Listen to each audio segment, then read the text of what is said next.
Good evening. I'd like to call our Town of Sidney regular council meeting on Monday, May 9th to order at 6 p.m. Hello to colleagues on council. We do have Councillor Rintoul participating via Zoom this evening. Good evening, Councillor Rintoul. Did you just want to confirm your audio?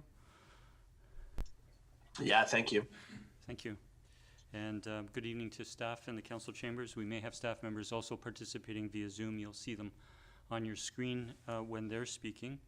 And good evening to members of the public, presenters, and those watching the live webcast or watching a recording of the meeting at a later time. I'd like to respectfully acknowledge we're holding our meeting this evening in the territory of the Saanich Nations. We express our gratitude to the Saanich people for their stewardship of these lands and waters for millennia. And we are grateful that our settler culture is able to live, work, and play and share the responsibility for stewarding these lands for our communities today and our generations in the future. I'll turn to approval of the agenda, and since the agenda was published last Thursday, we have 6 additional items of correspondence. 5 items are with regards to the Lochside development variance permit application, and they will go under 6A. We can consider them at that time. And we have 1 piece of correspondence that will go under item 13A, which is the Harbour Road Boulevard. And with that, I would look for motion to approve the agenda as amended. I move that the agenda as amended be approved. Second. Moved and seconded. All in favor? None opposed. Motion carries. Thank you. We'll next go to public participation. Our regular public participation provides an opportunity for members of the public to speak for 4 minutes before council on any local matter. We ask that you come to the microphone and press the button and have an opportunity and provide your name and address. We do have 2 speakers registered to address council by Zoom this evening, and I will go to those speakers first. I'll turn to Ms. Nelson if you would like to confirm Ms. Lynn Stoddart. Both of them are connected and ready to go whenever you call upon them. Okay, Ms. Lynn Stoddart, if you'd like to either by audio or if you also want to connect with your video, you have the floor for 4 minutes. Please go ahead. Good evening, and thank you for this opportunity to speak. I just want to say that since my father and I have been in this house, we always understood that the Norquay property, as we refer to the previous owners at 9376 Lochside, was a property that could be subdivided. And we always knew there was an access point from Frost Avenue. What we never envisioned was this variance where one of the houses would exceed the current footprint of the home that's there now, the one that will be demolished. Nor did we ever think that any of the homes would ever exceed the eastern wall of our property.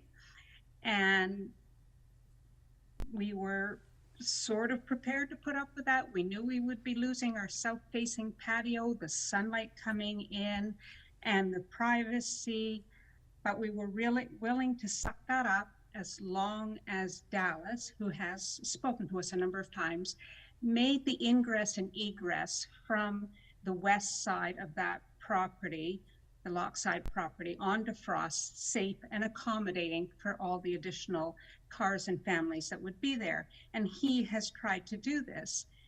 What has got us upset is the fact that now the house on lot 4 will be pushed back to save a few trees, whereas we will now lose not only our south-facing patio, but the backyard access and the sunshine and light that comes from that, the ocean views, and we believe it will degrade the value of the home.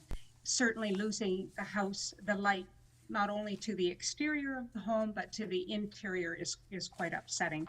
So we're totally opposed to that one house being pushed back further westward. And we would like town council to know that we are already, as residents of this house at 2273 Frost, we're already going to put up with an awful lot of noise, some dust, some disruption, parking issues because of the construction, permanent parking concerns because of the format and the layout. And we would ask that you give serious consideration to our concerns, and also that you support us in our non-support of this variance request. We know lot needs to be subdivided. We're working with Dallas, but that house on lot 4 is a no-go from our perspective. Well, Thank you. Thank you, Ms. Stoddart, for coming before council and bringing your concerns to our attention. We have received your correspondence as well, and those of others in your neighborhood, and we will come to that later on the agenda. So thank you again. You're welcome to stay on Zoom for the next portion, because the next speaker is speaking on the same item. But then if you would like to disconnect and watch the live web stream after that, I'll go to our next speaker. Thank you. And so now I'll turn to ask if Mr. Russ Collins is available. Hello, I'm here. Yes. Now I understand you may have a slide or two to present. We do ask that you take 4 minutes, as just to be fair to all speakers. But please, Yes, please go ahead.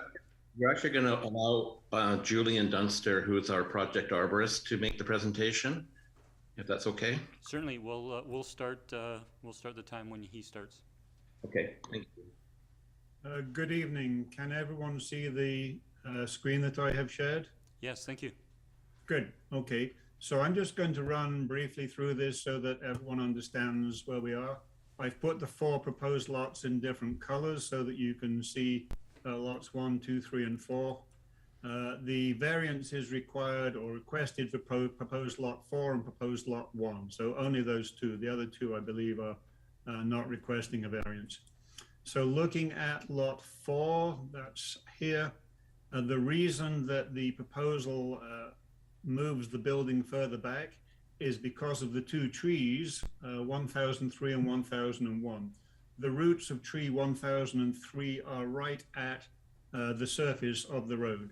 If we were to cut the road down to accommodate the grades required and make it so we move the house forward, then essentially that would kill that particular tree and 1001. So the reason that the house is further back is to accommodate staff's request that we work hard to retain these 2 trees. That's the reason.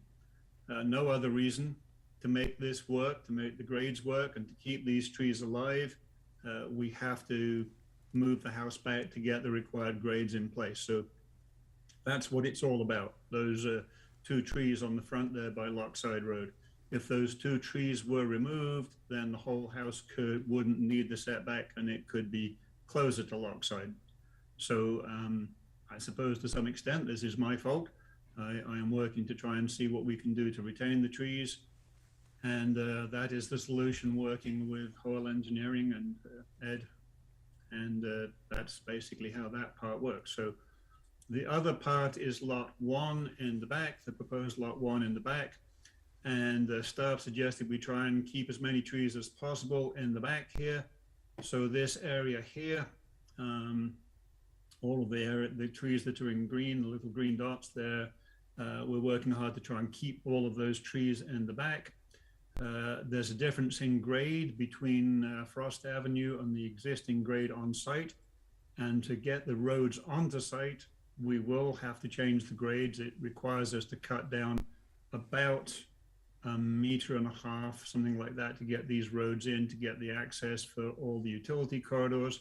So the trees with the red crosses, they would be the ones that would be removed on the back here. So that's the reason for requesting the setback on lot 1, is to make an effort to keep as many trees as possible at the back of that particular lot, so the west end. So that's the rationale for the setback requests, and I will let Russ talk to anything else. I don't really have anything to add. We were just wanting to be here in case council had any questions for us. Thank you, Mr. Dunster and Mr. Collins. I will turn to colleagues if there are any questions. We have had a presentation previously, but I'll provide that opportunity. Councillor O'Keefe. Yeah, it would be helpful for me if you could, because we don't have the the plans that we had previously to remind me how much was the variance on the setback that's requested. I will let someone else answer that. Yeah, let me just, Lewis, do you know what I believe, can we see lot 3? I think the required setback is 15.53 meters for the rear yard. And that's why the proposed lot 3 is not requesting a variance. And we're asking it to be down to 8.84. Okay, On yep, work. very good, thank you. And then on lot number 2, the rear yard setback, because it's a single family house, is 5.5. So there's no requested variance there. But we're asking for a relaxation down to 4.13 for the proposed building, which is a duplex on lot 1. So again, the required setback, I believe, is around 15.53 meters, and we're proposing 4.13. So it's quite a substantial variance, but it's also saving a substantial amount of trees in the front of that house off of Frost. Thank you. Thank you. Seeing no further questions, thank you again, Mr. Dunster, Mr. Collins, for coming before council with your diagrams and those clarifications. Thank you. I'll turn to ask if there are any speakers in the audience wishing to address council. Please come forward. There's just a button to activate the mic with a red light. Please provide your name and address, and you have the floor. Hello, my name's Doug Philp. I'm at 227 Frost Avenue. We're the property directly north of where Lot 4 is, where the new building would be situated. Thanks very much to Mayor and Council for the opportunity to speak and ask a question. I appreciate that. We are very strongly opposed to allowing the variance on Lot 4. As we just heard, it moves that home roughly 7 meters westward back across our yard, which is roughly half the width of our yard. So it goes from encroaching somewhat to encroaching roughly 2/3 across our backyard, 5 feet away from our property line, roughly a 20-foot high wall. We have a rear south-facing exposure in our yard with about half of the 16 trees we've planted and roughly equal number of bushes and numerous plants, which would now be subject to hard shade for half the year. Very much deteriorating the value of our outdoor living space, which is our backyard. Removing a lot of privacy, since the front door to this building would be in the center of our backyard, elevated, looking right over the fence, along with the windows in that building. So while we really like trees, we've been part of numerous tree planting initiatives and our own landscaping efforts, we feel there needs to be a balanced perspective where the backyards resulting from some of these setbacks become unlandscapable, preventing those homeowners from being able to put backyard tree canopy in an effective way with remember those backyards you're looking are 2 per building, not 1 per building. So they're rather minuscule. So they end up with very small unusable outdoor spaces, as do we. We've already heard from our neighbor Lynn Stoddart about the concerns with theirs. So we end up with 4 to 6 homes with very negatively impacted outdoor living space and landscapable properties to try and save a few very valuable trees. What I'm not sure, my question is, has council received from the arborist a report about the condition and expected lifespan of those trees out front? I'll turn to staff. I believe that information would have been may have been provided to staff. Defer to Ms. Reagan. Good evening, Ms. Verhagen. Good evening. Yes, to the mayor and council, the applicant did submit a revised arborist report. One was originally provided when the subdivision application was first submitted, and they submitted a revised report dated March 24th of this year. And we have heard the arborist comments about the life expectancy of the Douglas fir trees. That The trees were identified as being healthy in the staff report, or in the arborist report. Thank you. My understanding in conversations with the developer is that they're currently healthy with a 5 to 8 year lifespan, which is very important to consider when we're talking about a 60 to 80 year lifespan of the homes that are about to be built.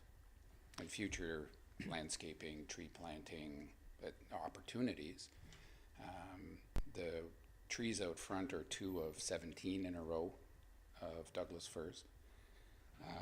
If they do indeed have a 6 to 8 year lifespan, we're very concerned about the need for deviations to the setback requirements for what may well be a short-term fix with a permanent long-term impact that clearly we've heard is quite concerning to numerous neighbors. We fully expected development. We fully expected it to be close to our property, overlapping somewhat. This blocks us into hard shade for half our yard for half the year. In the coolest, moistest, darkest part of the year, we're quite concerned about our ability to grow trees and bushes in our backyard in a healthy manner. So that we're hoping the big picture on tree canopy can be considered when we're talking about, it's not just about removing a couple trees, it's about promoting an overall tree canopy. Thank you, Mr. Felt, for coming forward this evening, and we will be discussing, I'm sure, several points when we come to it further on the agenda. Okay. Thank you very much. Thank you. I'll call for a second time if there's anyone else wishing to address council this evening. Seeing none, I'll bring public participation to a close. Thank you. We'll next move to our presentations, and I want to welcome our presenters, Mr. Jeff Dickson, President and CEO of the Victoria Airport Authority, and I'll allow him to introduce Board of Directors.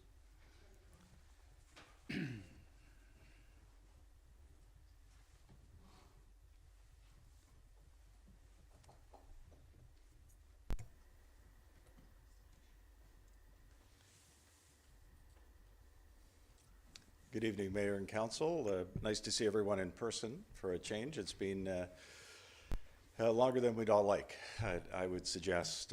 I'm Jeff Dickson, President and CEO of Victoria International Airport, and I have with me in the audience the 2 nominees from the town of Sidney, Wendy Everson and Chuck Lovallo. We're just waiting for a presentation to come up, and it works. What's interesting, I thought I'd just share with you that it's been 25 years since the Victoria Airport Authority was created. International Airport way back to 1940s, but the actual creation of the Airport Authority, the business model, when Transport Canada decided, the federal government decided to get out of the airport business, become a landlord and regulator and turn it over to private industry with a view of building relationships in the community, grow the overall business, and make the appropriate investments in the airport. You just look back at what it was in 1996, just prior to transfer. There was 1 bridge, a small apron, pretty small footprint for the building itself.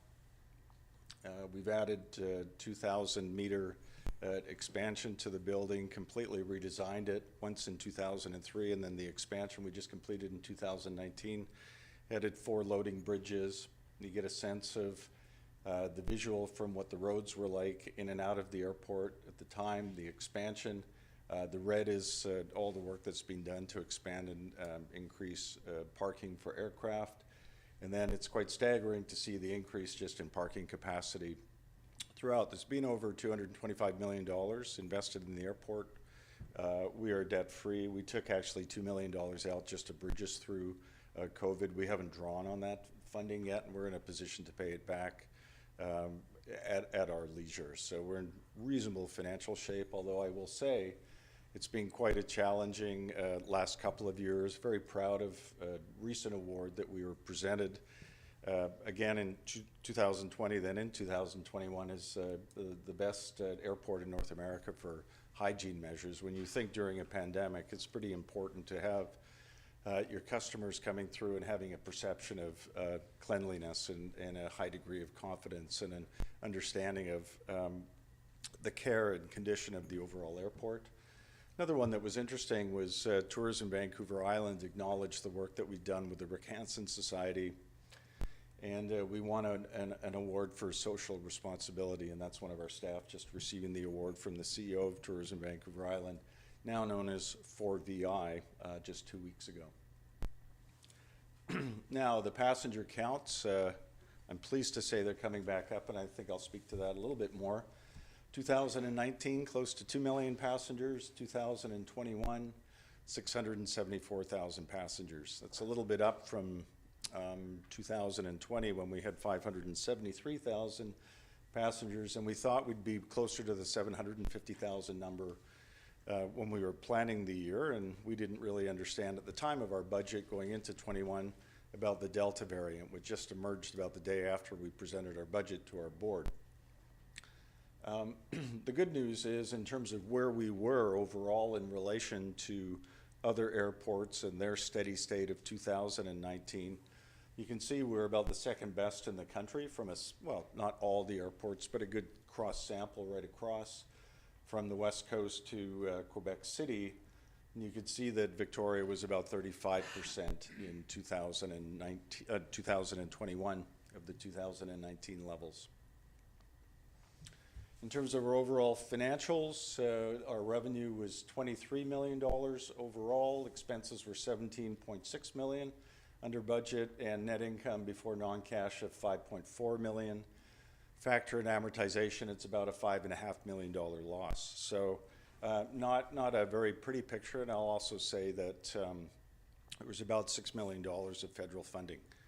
Very appreciated in recognition of the hardship that the airports, well, the entire aviation industry went through, and many other businesses during COVID. What you can see here is in terms of what the traffic was like in April. We were down at around 10%, growing back in the summer of last year to close to 70%. And then I was just speaking about the Delta variant starting to, that's when the Omicron variant coming in right around December period, down around 40% of 2019 levels. And what we're seeing now is traffic over 70%. So, and I actually think for the month of May, we're going to be close to 75%. So starting to trend in the right direction. Big news on that's fascinating to me is the ultra low cost airlines that are really coming into the marketplace.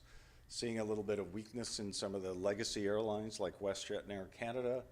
We have Flair, Swoop, Lynx, and Canada Jetlines posed to potentially start in 2023. When you think of what they made up in 2019 of the domestic market in terms of capacity, it was about 5%, and it's going to be closer to 15% in 2022, which is really quite interesting for a market like Victoria that is somewhat, it benefits by proximity to hubs like Vancouver and Seattle and Calgary, but it's also a bit of a curse in terms of nonstop service. And the ultra low cost carriers really like to fly nonstop. So you'll start to see more and more of those aircraft coming in and more nonstop markets opening up for Victoria, I believe.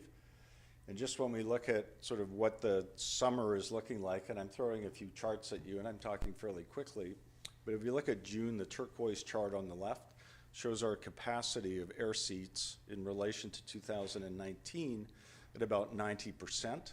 The other colored bars represent different airports. And then the middle section, August, you can see we're at 102% in terms of seats. So it's already grown back in terms of market share or market capacity higher than 2019. And the same when you go into a transition period in September, we're about 101%. So all things looking fairly positive into 2022. In terms of markets that we're going to be going after, and obviously a big focus for us is going back and regaining a lot of lost service. Markets that we're going to be focusing on are building back all the sunspots to Mexico. The new aircraft that you see that I was talking about in terms of the ultra low cost carriers have extended range, so you can fly to the Caribbean quite easily from this market where you couldn't with older generation aircraft. We want to build in the markets in central Canada. We already have a lot of service out to Toronto, Montreal, Ottawa, and we have a lot of service throughout BC and into Alberta. It's in between, but it's lacking. And then some of the markets up and down the West Coast corridor, Los Angeles and San Francisco, build back Vegas, Phoenix. And we're in conversations with United Airlines right now about building into their hub in Denver. The other big focus for us as we try to build back the air service is how do you sort of future-proof your revenue to a certain extent. In terms of the yellow boxes, it shows all the current developments or recently completed developments at the airport. If I were to go around the properties, you can see the Amazon site that you're familiar with, the York property, Titan Boats.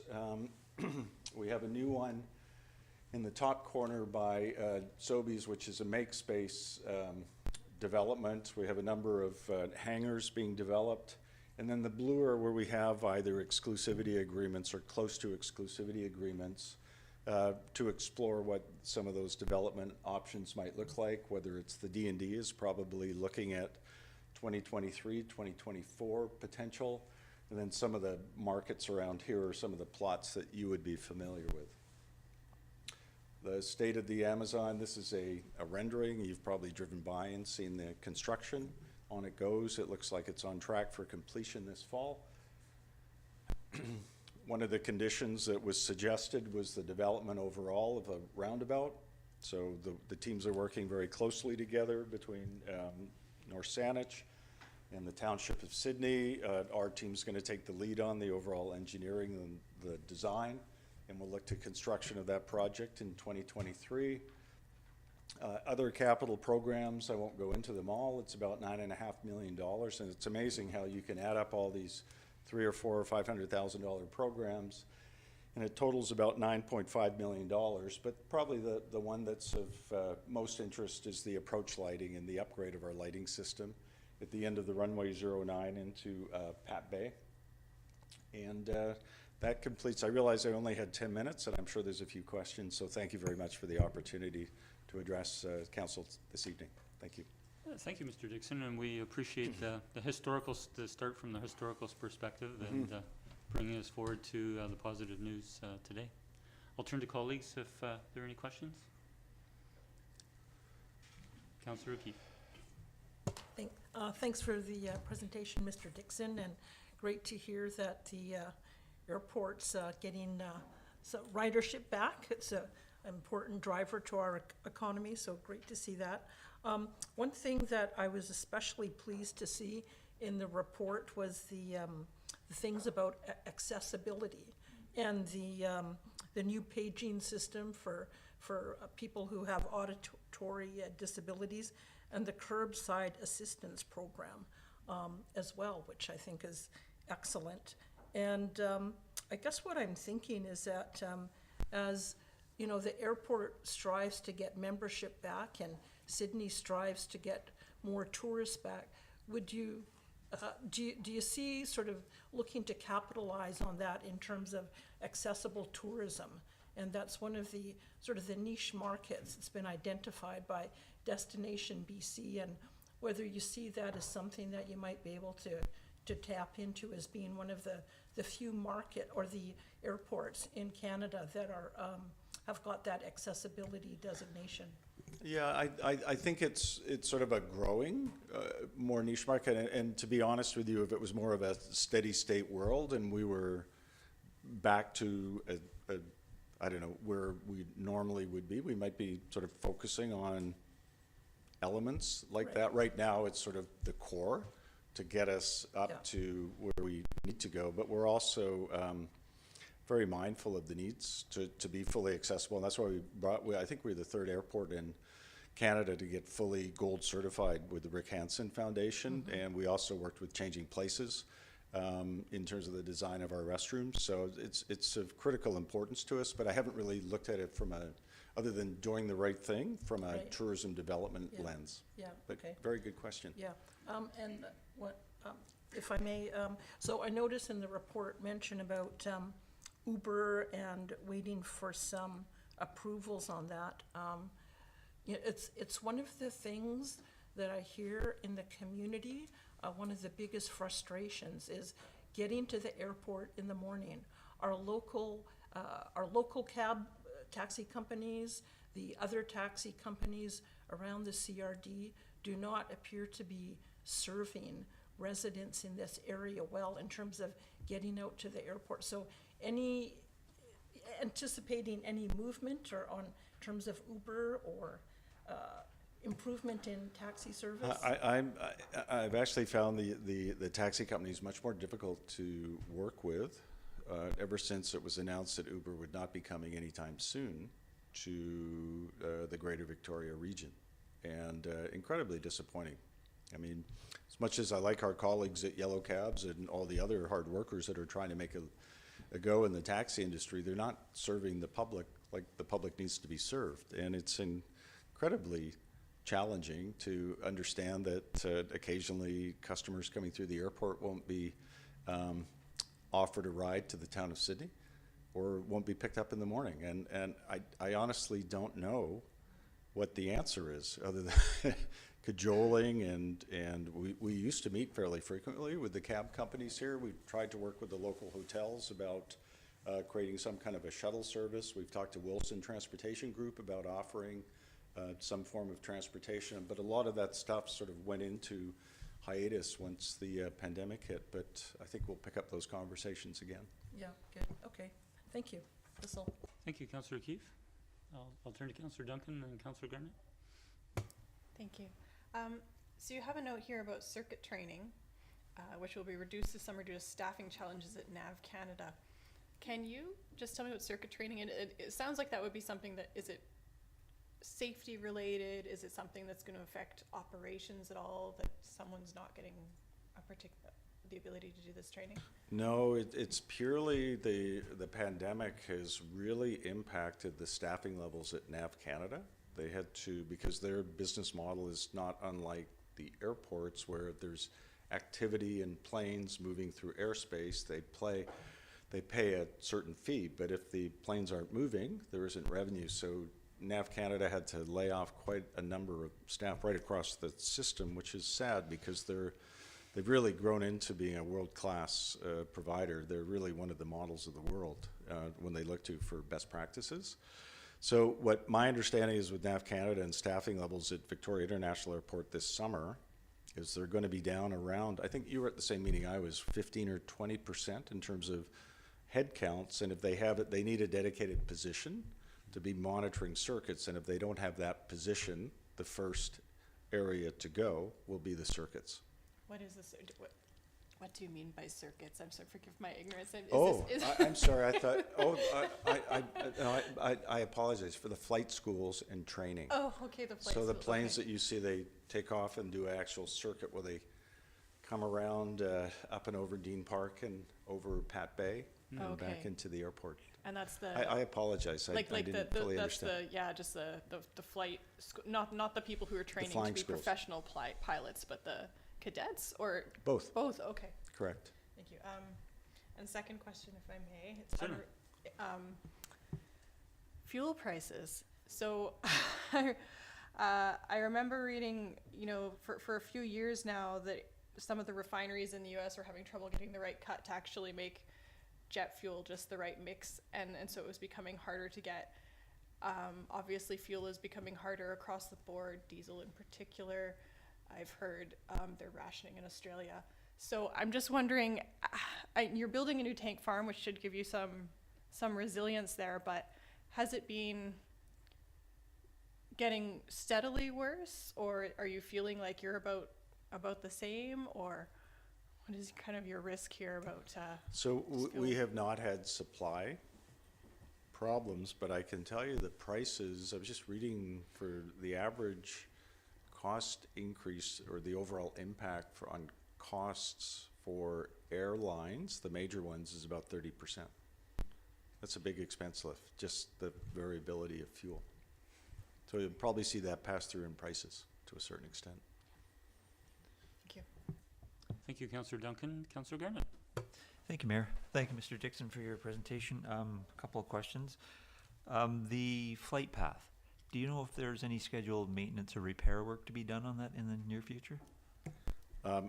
I don't know if there's, I mean, I know they go out and do a fair bit of patching and crack sealing and the like, but is there a particular area that? The stretch along Ocean, actually between Kenora and Okay, it's got well, some I'll pretty certainly make a significant note of cracks it and on have the team go out and have a look at it. Thank you. If I may, also, just looking on your environment page, or your report on page 11, and you were speaking to, not page 11, page 8, I think it was. I have to find the one I have reference for. And it was speaking to the trees that were taken down on Mills, I believe. Pardon me, I had it and I lost it. There it is. The obstacle limitation surface. Do you know how many trees approximately were taken down, and if at any point they were replaced somewhere else in the general vicinity? I don't quote, well, I stand here and I say don't quote me. I think there was about 7 trees that were taken down up in that area, and I don't believe they were replaced. Okay. I just, following up on that, I'm looking at the changes that's taken place in the airport over time, then somewhat concerned about, I know the need for parking, but the paving over, and with developments, the paving over, and permeability on VA lands, and also heat retention. And it kind of leads into something that's kind of specific that I ran across. So back in November, when we had our really bad rainstorm, obviously the corner of Sterling and Beacon Avenue West was pretty bad as far as water coming over onto the road, which is understandable. There were many areas where that was impacted similarly. But it was what was perplexing to me was in February, and I walked that part of the flight path to go to work in the morning, and it was on early February, and we hadn't had much rain the night before or even the previous few days. And there's like a little ditch that runs parallel to Beacon Avenue West and curls at Sterling, and it was actually full, and the water was basically a babbling brook going across the flight path. And I'm wondering, you may not know, but is there something you can do to find out what might have caused that? Because I'm just concerned if that kind of water that might be an impact on the infrastructure that we have in the town of Sidney. It's a very good question. I'm not sure. I know that we've modeled, because there's been a concern about the amount of the hard surface being placed with the expansion of the airport, and that's why the detention pond that was developed on Kelset Creek down there, and to manage. And we did model sort of peak stormwater or peak flows, and we couldn't really find an overall increase as a result of the surface conditions at the airport, but I can certainly look into that particular issue. It was really odd. I was walking, all of a sudden I was in like 2 or 3 inches of water. That was when? Did you say in February? Early February, like Early February 3rd, somewhere around there. Okay. And it was weird because we hadn't had any significant rainfall, and the night before there wasn't a lot, so it was really weird that the ditch was full, because having said I walk by there every day and there was usually nothing, and it was actually bubbling right across the path into the ditch by Sterling Way. I'll look into it. Thank you. Okay. Thank you, Mayor. Thank you, Councillor Gurnett. Councillor Rintoul.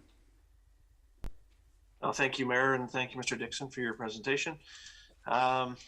Just a couple things, if you wouldn't mind commenting on. First off, you referenced approach lighting on 09, but on the opposite end, sort of on the approach from the Sidney side, if you could comment whether or not there's any changes there and lighting that may stretch into the municipality. And next, if you would just comment, you spoke about additional seat capacity for Victoria, and maybe just let us know if your conversations with CATSA have indicated that they may keep pace with additional seats, because certainly we've seen lots of warnings from the VAA in your social media about arrive early, get there in time, and we've seen it in the national news as well. So if you can speak to those challenges, please. So the first question is the 09 end of the runway, taking lights into Pat Bay, is you're increasing the category of the runway lighting system to category 1, and we're adding a SS Salzer lighting. It's a simplified system approach lighting. The airport did that at the 27 end, which is the Sidney side that you're speaking of, in 2012-13. So that lighting work was already done. In terms of CATSA, yes, we're having regular, I was speaking with the CEO of CATSA 2 weeks ago. It's right across the country, the staff shortages. People knew that traffic would come back. It's not any big surprise, but CATSA is short-staffed. They're doing everything they can to try to address it. Victoria's in better shape than many of the other airports.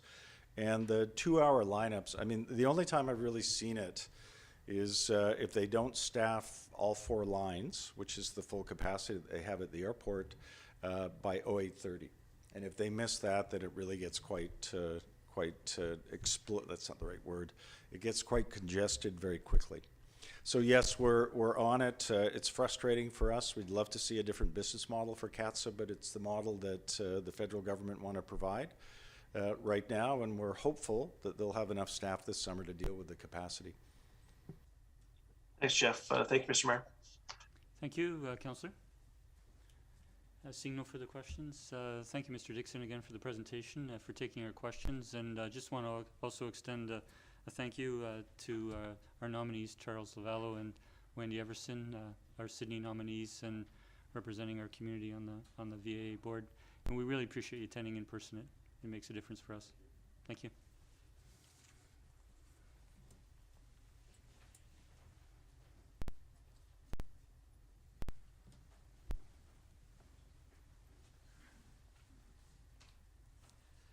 If I could just have because we received documents, if I could just have a motion to receive the reports and nominators for information.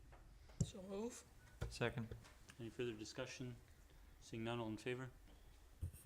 None opposed, motion carries. Thank you. Next, we'll turn to bylaws, and the first 2 items under bylaws 5A and 5B are arising and coming back to council as a result of a small technical issue. Council will recall under 5A that we rescinded bylaw number 2203 by council resolution last fall, and procedurally we should be doing that by a bylaw amendment. And so we do have a recommendation to correct that. That would be to give bylaw number 2232 first readings. I'll move first reading. Second. All in favor? Not opposed, motion carries. Move second reading. Second. Any discussion? Seeing none, all in favor? Motion carries. Move third reading. Second. All in favor? Motion carries. Thank you. And similarly, under 5B, with regards to rescinding bylaw number 2204, we did so by council resolution. We can rescind 2233, or sorry, we can move forward on giving bylaw number 2233 readings this evening. I'll move first reading. Second. All in favor? None opposed, motion carries. Move second reading. Second. Any discussion? Seeing none, all in favor? None opposed, motion carries. Move third reading. Second. All in favor? Motion carries. Thank you, Councillor Garnett. We'll turn to item 5C, which is bylaw number 2226. That is our 5-year financial plan from 2022 to 2026. We've discussed the financial plan and the bylaw at previous meetings, given it readings, and we have a recommendation. I move adoption. Second. All in favor? Motion carries. Thank you. And with bylaw number 2, next item, bylaw number 2227, our tax rates for 2022 bylaw. Again, we've discussed and moved at previous meetings, and we have a recommendation. Move that the bylaw be adopted. Second. Moved and seconded. All in favor? None opposed. Motion carries. And we'll turn to a new bylaw under 5E, bylaw number 2231. Regarding single-use plastics, to limit the distribution of single-use plastic items in Sidney. We have a report from staff, and I'll turn to Ms. Clary for an introduction, please. Good evening, Ms. Clary. Good evening. Thank you, Mr. Mayor. So in 2019, Council considered a staff report regarding a plastic bag ban. At the time, the City of Victoria was defending their plastic bag ban bylaw in court. So the decision was made to delay a bylaw adoption until the province provided municipalities with authority to ban single-use plastics. In July 2021, the province did grant municipalities the authority to put in place bans on plastic checkout bags, styrofoam serviceware, plastic drinking straws with by request exemptions, and plastic utensils and stir sticks. So the town has developed, staff have developed a bylaw based on the new authorities granted to municipalities. It's not really in line with some of the early adopted bylaws, like the City of Victoria's and District of Saanich, because those ones focused on plastic checkout bags, and this encompasses everything that we now have authorities to place bans on. There are some options that council may want to consider, as outlined in the report, but we did, staff did present a bylaw that we recommend. However, we're open to suggestions if there are any. Thank you, Ms. Clary. I'll turn to council if they have any questions before going to motion. Councillor Duncan. I have a question. It's a silly question, but I was just curious when I was looking through the definitions of the new bylaw, and we have the paper checkout bag has a definition that it has to be at least 40% post-consumer recycled paper content. Is that like a global requirement now for paper bags, or it just seemed like it was very strange to have in our definitions in the bylaw of what a paper bag was? It caught my eye. I would have to double check, but I'm fairly confident that is part of the province's requirement for paper checkout bags. I'm not sure if all paper checkout bags have that, but I'm fairly confident that was the province's requirement. Thank you. Thank you, Councillor Duncan. Councillor Fallett. Thank you, through you to staff. So one of the curiosities I have is under the exemptions is that a hospital or any facility licensed as a community care facility, why are we suggesting they be exempted? So staff reviewed many other bylaws, and we kind of picked some exemptions that we thought might be reasonable. However, that can be changed if council doesn't feel the need to exempt those facilities. I'd like to understand why they're there, because without an explanation, I can't consider it. The other one, and I'm not expecting a response from staff on this one, is, you know, it says here that single-use plastics shouldn't be provided, yet I can go to the store and pick up a pack of single-use plates or glasses or whatever. And it just seems silly that at the retail service end, it's being discontinued, but we as individuals can still be consuming it. So like I say, I'm not asking for staff to comment on that unless you feel that you can or want to, but I just feel that I'm for reducing plastic, has nothing to do with that. I just feel that there's some serious loopholes in this. Thank you. Thank you, Councillor Fallett, and I might just add that I understand from some discussion that has happened in other municipalities that have given a similar exemption, that some consideration was given to for hygienic reasons for certain institutions, just in terms of single use versus you know, additional cleaning if it was otherwise. So I'm suggesting that that's one possible explanation. And I'll turn to Councillor O'Keefe. Thank you, Mayor. So a question through you to staff. So I understand the federal government published their single-use plastics prohibition and regulation this past year, and it also targets single-use plastics like checkout bags, cutlery, all the things that we're looking at. And my understanding is that I believe they're planning to have that in place by the end of the year. So I'm just wondering if you can comment on how what we're doing aligns with that, and whether we've considered waiting for the federal legislation to come in place before proceeding. Thank you. Through to Councillor O'Keefe, we did consider, you know, there are the province is also undergoing an engagement phase right now. However, the implementation of those aren't guaranteed. So we still think that there is benefit to the town implementing a plastic bag bylaw or a single-use plastics bylaw, I guess, if that's something that council wishes to do. But you know, there will be some certainty in the town being able to enforce the use of single-use plastics by implementing this bylaw. Okay.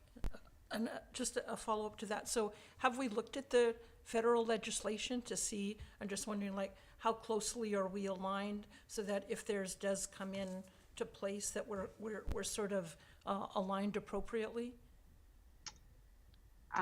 This was based on the provincial regulations that have been granted to us, so we haven't reviewed the federal guidelines at this time.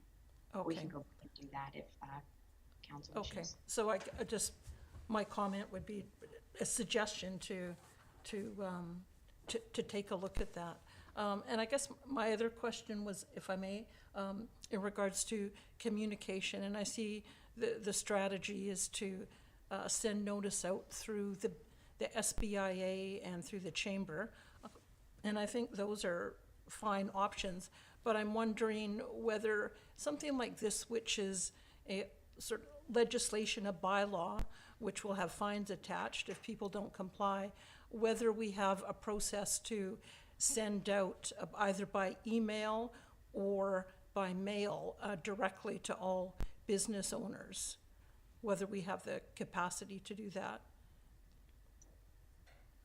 Through to Councillor O'Keefe. So the intent is to contact businesses that would be most likely impacted by this, like grocery stores and restaurants.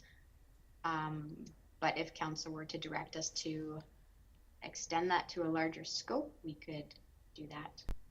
Oh, okay. So I just want to confirm we are planning to contact those businesses directly ourselves. That's true, through most likely through letter. Right, okay, yeah, no, that's fine, thank you. That's all, thank you, Mayor. Thank you, Councillor. And just on that topic, which was something I was going to touch on, we know that the City of Victoria and the District of Saanich have implemented these bylaws over the past couple of years. And sorry, it is a question for staff in the end. And one of the approaches that they took, and it's still on both the City of Victoria website and the District of Saanich website, is they made posters available and little hand cards available, because part of this is, of course, businesses learning of this, you know, for their practice, but it's also of the public and encouraging reusable bags. And my question through to staff is, I realize we have a six-month wait until we can introduce it by provincial regulation, but have staff considered to making those communication tools available at such time before it's implemented? Through to the mayor, there wasn't intent to do additional handouts like that. We could make it part of a Town Talk article, but we could definitely do a more fulsome engagement if council made a resolution to do so.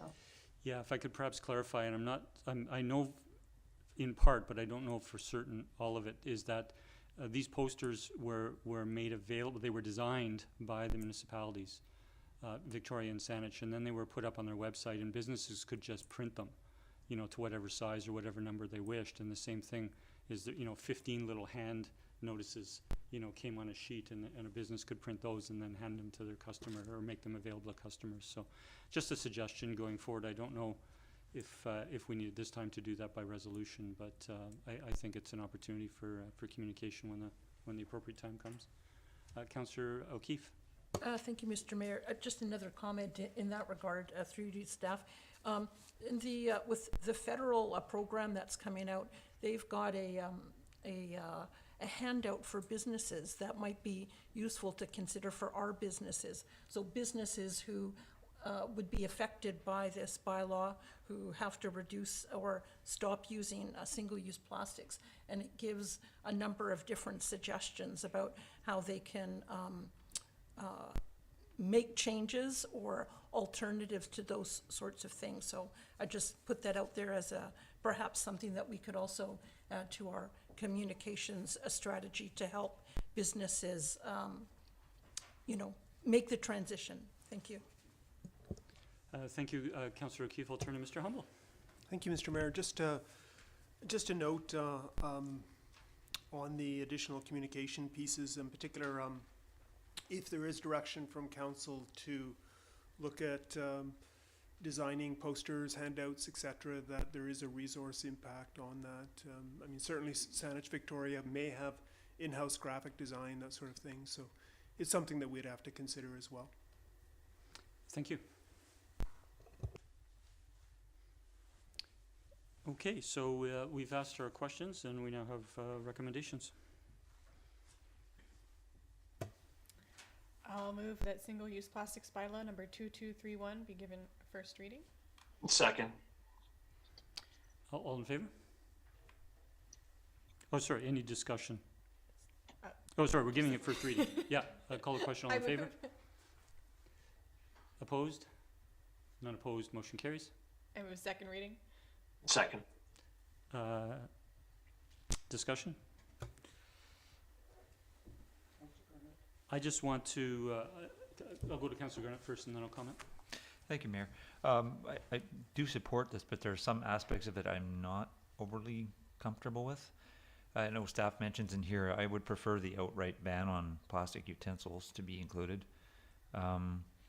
And that's weird to me that there's one part that says the draft bylaw also allows businesses to provide plastic bags to customers if the plastic bags have been returned to the business for the purpose of reuse. And I wonder, like, how many times will that happen? So it just seems to me we're putting plastic bags out there that may end up not where we want them, just based on that. So I'm not really comfortable with that aspect of it as well. And I'm not 100% sold on the exemptions for charities, just simply because, and as much as I understand the cost component, we're either all in on this or we're not, kind of thing. And I'm worried that we give too many exemptions. It's how much of a dent. I mean, we're going to make a dent, but you know, we all have to get on board with this, or it's not going to work. It's still going to end up being a major problem. So I'm not sure how the rest of my councillors feel about any of these things I've been talking about, but I just maybe put out there and somebody might want to comment. Well, thank you, Councillor Garnett. We are at discussion, and if council wish to propose an amendment, we can certainly move forward with that. But I'll turn to further discussion. I'll proceed with one comment. I have some larger comments, but one comment with regards to that one exemption in terms of bags are returned to businesses. So I can speak from personal experience that customers will bring back plastic bags. They'll either reuse them themselves or they'll just give them back to the business to reuse. You would see that if this came into effect and new plastic bags weren't going out, that would, you know, end sometime down the road because there wouldn't be available. But it is in practice now. It's not necessarily frequent, but it does happen. I'll turn to Councillor O'Keefe. Thank you, Mr. Mayor.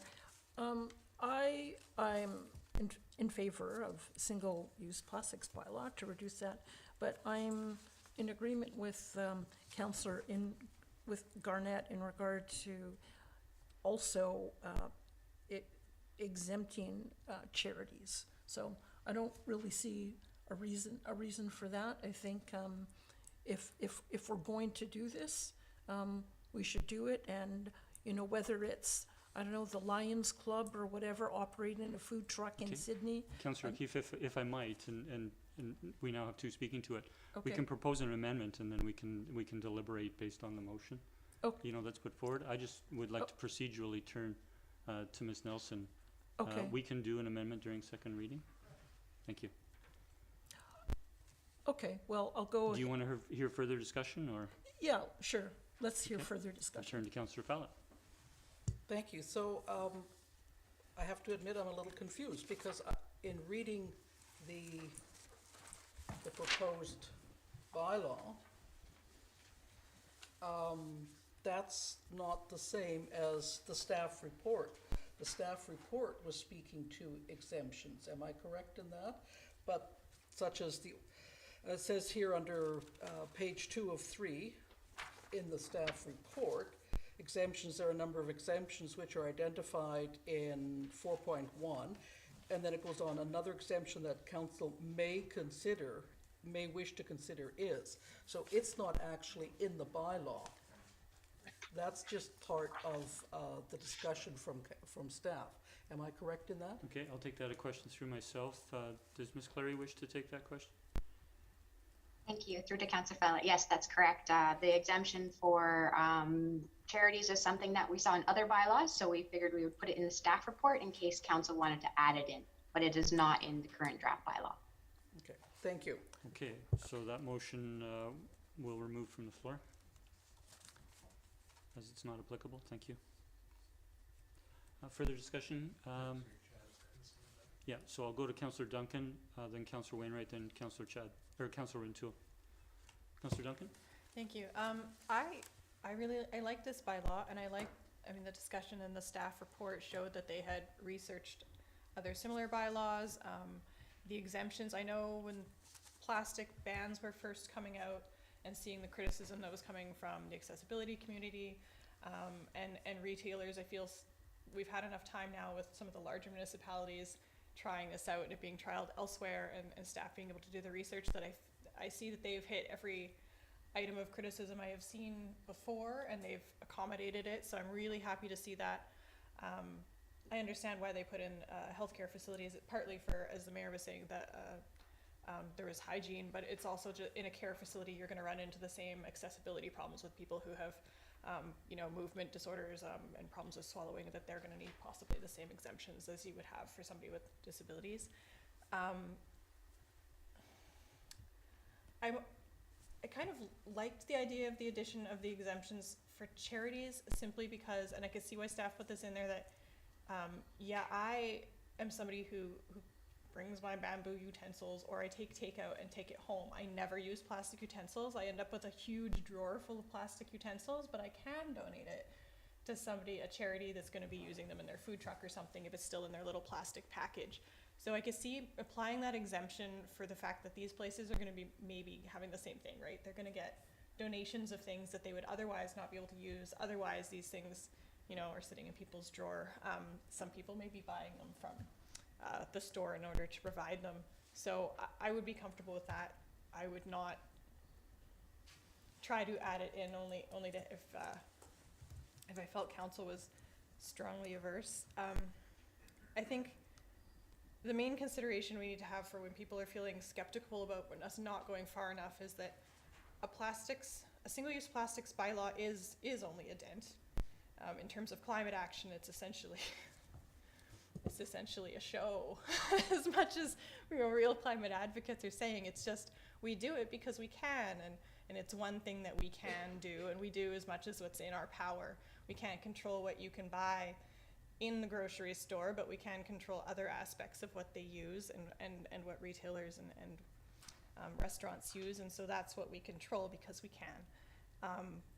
It's very similar to how a municipality might decide that they're not going to use certain pesticides, or the rodenticides that we'd talked about, but we actually have not necessarily the jurisdiction to be able to ban the sales of those things, and that's a provincial one, and it's very much the same. We do what we can, and so I'm very comfortable with this as it is, seeing that it's made the accommodations that need to be made and has done what we can.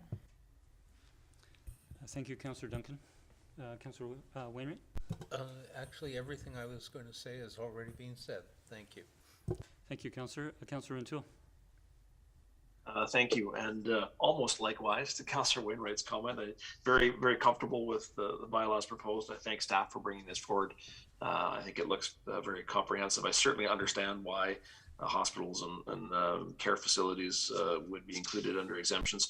With respect to Councillor Duncan's comments on charities, I understand the point she's making. I might be concerned about the continuity factor if we were to exclude service organizations and include them under the exemption. So I'm not completely sold on that one, but I certainly look forward to supporting the bylaw. Thank you. Thank you, Councillor Rintoul. I'll speak briefly and concur with those who have spoken in favor of this bylaw.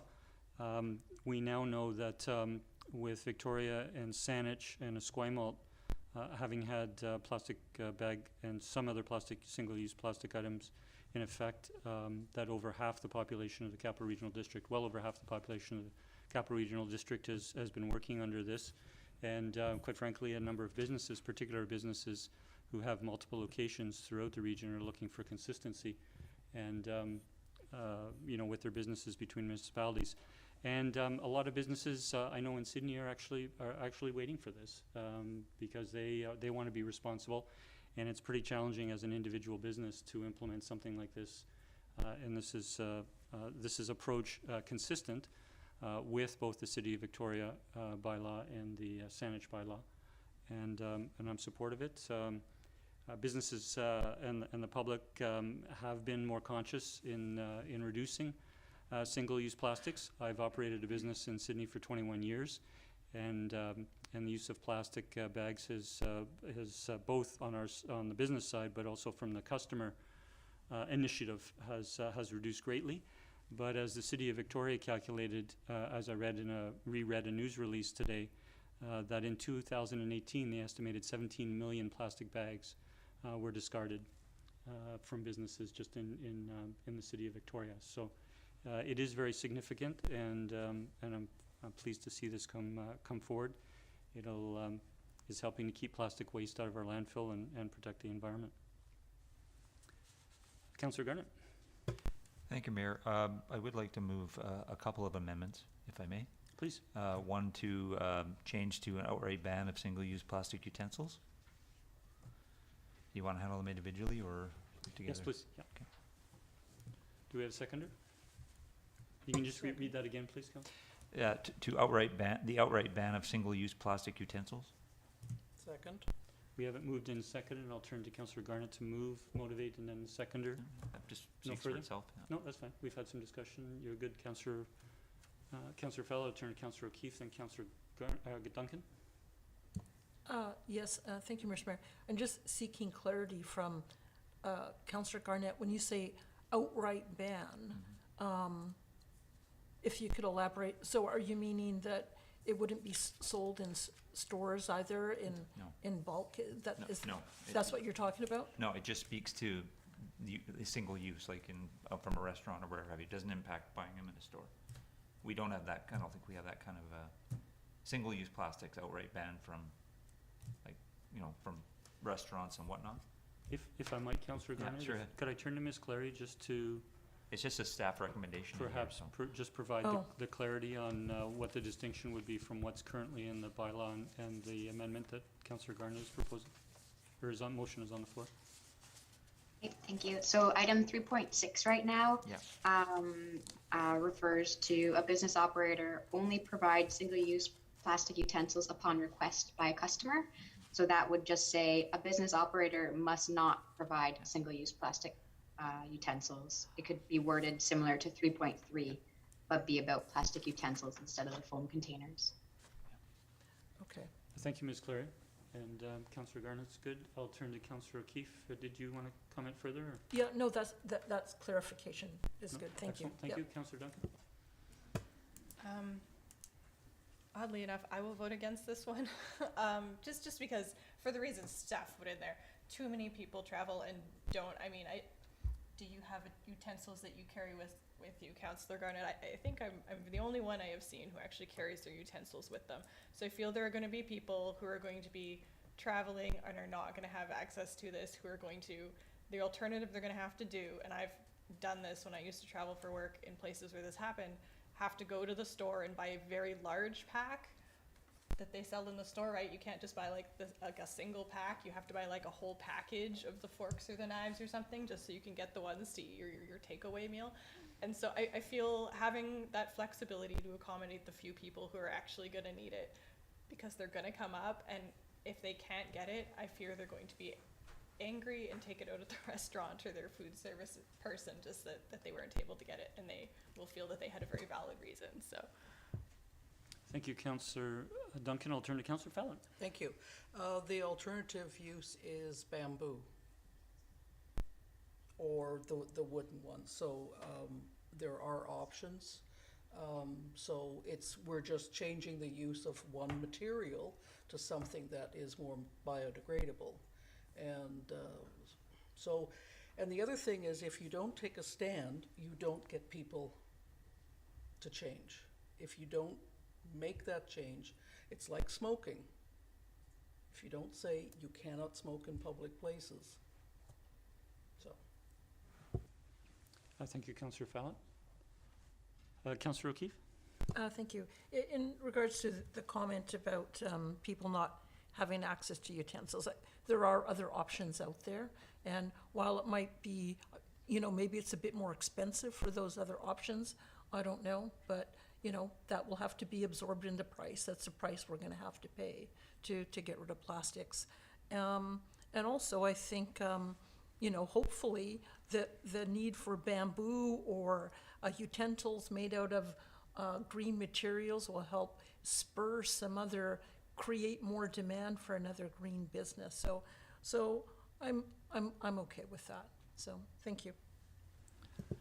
Thank you, Councillor O'Keefe. I have a question through to staff, and that is, not meaning to put staff on the spot, but if possible, are you aware whether the City of Victoria and Saanich bylaw goes this far on this particular aspect? I am not aware offhand. Okay, thank you.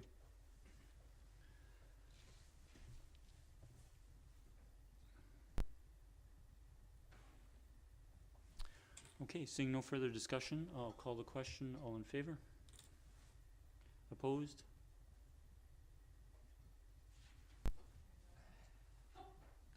None opposed. The motion, sorry, Councillor Rintoul? I was opposed, yes. You were opposed, okay. So Councillor Rintoul is opposed. The motion carries. Thank you. And That's the first recommendation? And if I may, under exemptions 4E9, linens, bedding, or similar large items that would not easily fit in a reusable bag, I'd like to see that removed. Sorry. It's under the exemptions 4.1E, and it's under subsection number 9 under there. If you can bear with us, Councillor Garnett, Yep. just as we refer to it. Yep.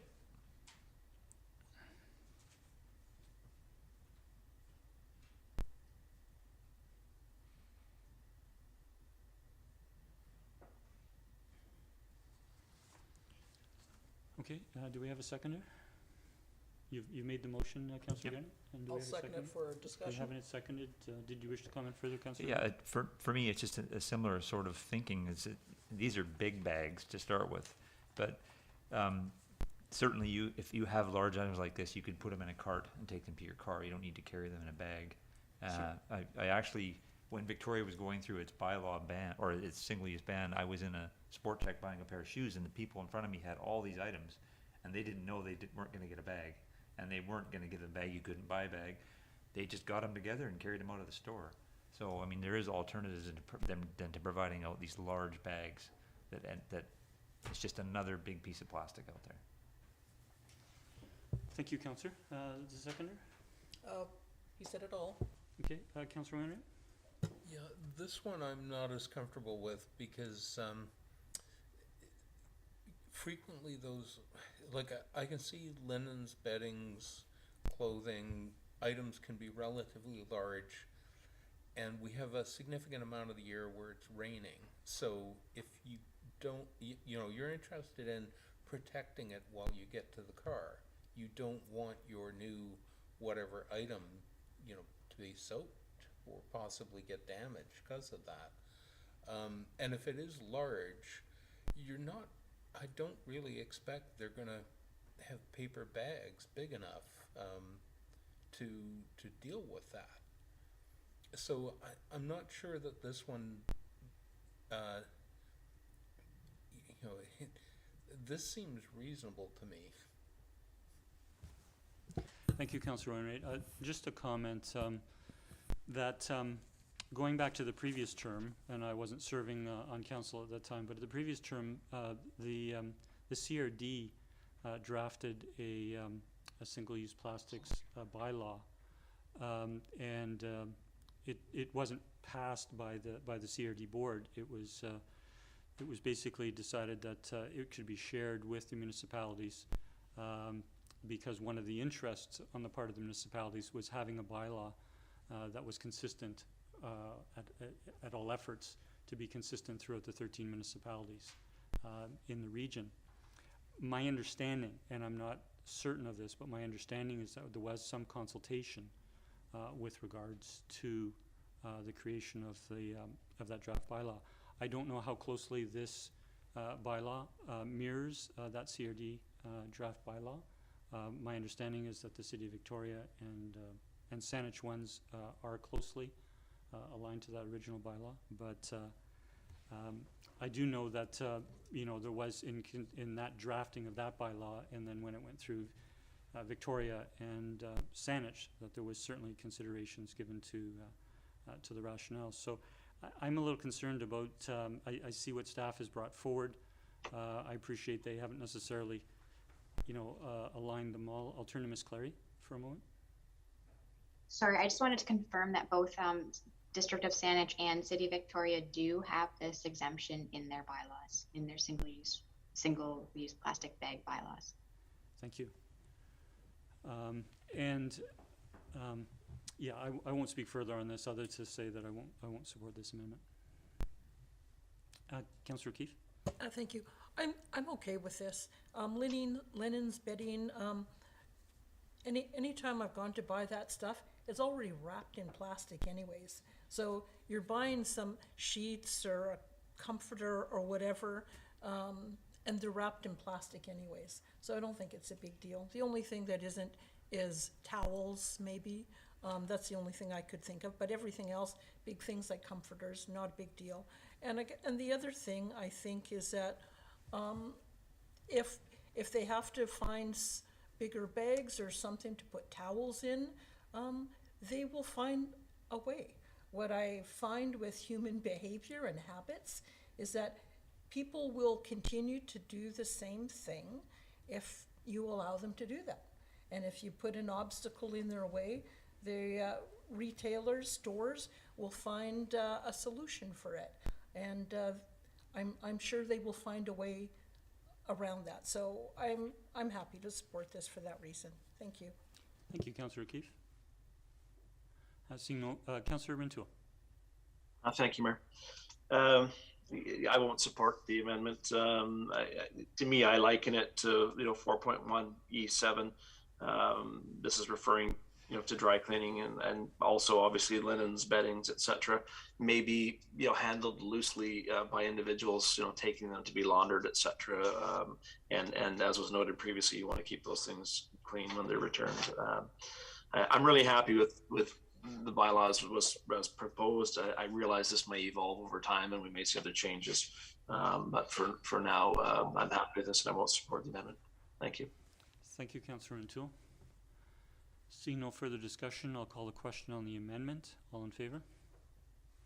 Opposed? Councillor Duncan, myself, Councillor Wainwright, Councillor Rintoul are opposed. The motion is defeated. Did you have others, Councillor Gardner? Okay, thank you. Councillor Duncan? Thank you. I'm just looking through the staff report again. I see they have given us 2 fee schedules for checkout bags. The first one that is in the bylaw at 25 cents per paper checkout bag and $2 per reusable bag, and the alternate 15 cents per paper checkout and $1 per reusable checkout bag. And I'm guessing the one that went in there, maybe this question through to staff first, if that is just consistent with what the other municipalities have done so far? I'll turn to Ms. Clare. Through to Councillor Duncan, that was in the provincial guidelines for municipalities, those numbers. Thank you. So if I could add that when City of Victoria and District of Saanich introduced theirs, they started at the lower amounts of 15 cents and $1, and it was at a sometime. I don't know whether it was 3 months or 6 months, but there was an introductory period, and they are now both at 25 cents and $1. And as was indicated in the staff report, given that those municipalities, over half the population of the CRD, has already gone through that, staff were recommending through the drafting of the bylaw that we not go through the 2-stage process. I'll let you continue, Councillor Duncan. Yeah, I'm really torn on this, sorry, as I'm thinking aloud about it, simply because we know cost of living is increasing really steeply right now, and these are specifically for things that are, grocery bags. And we just put forward, you know, a single-use plastics bylaw that will have cost repercussions for restaurants and grocery stores, many of which have already used to it because they operate in other municipalities where this has come through, or they've seen this coming down the pipe for a while and they're somewhat prepared, or they've already taken the steps that a lot of places already have. But I suddenly feel kind of like I would like to move the lower one, just because I feel uncomfortable adding a cost of living to something that's going to affect groceries, knowing that grocery prices and supply chain issues are already going to be really impacting people. And it's such a small thing, but it is a thing. So. Okay, so you're putting, this is a motion? I would move the alternate fee schedule of the lower 15 cents and $1. Okay, I would just ask for clarification that when Victoria and Saanich did it, they did it for a short-term period to transition to the amounts that are now. Are you considering a transition period, or this would be permanent? It's very difficult to guess what the transition period I'm thinking of is, because I'm talking about economic issues. How long will those last? Maybe a transition period of a year. Okay, so we have a motion on, we have a mover. Do we have a seconder for that motion? Okay, I'll ask a second time. Do we have a seconder for the motion? I'm not seeing one. That won't move forward. Councillor Duncan. Thank you. Councillor Fallon. I would just comment to that. Thrifty's has moved to paper bags as the alternate or as the assistance for those who haven't brought their bags, and they're charging for their reusable bags. They're charging $2. That's already been there. I realize that that's not necessarily. I don't know offhand what, for instance, Save On or Fairways is doing, but I think I understand where Councillor Duncan's coming from, and I appreciate that perspective, but I think the marketplace is already attuned to it, so. Thank you, Councillor Fallon. Okay, so we don't have any more amendments, and we're at second reading on the first one, so I'll call the question on second reading. All in favor? Sorry? As amended. Sorry, Councillor O'Keefe, did you have a? No, I was just, no. Anticipating. Yes. Okay, thank you. All in favor? None opposed. The motion carries. And we have a second recommendation?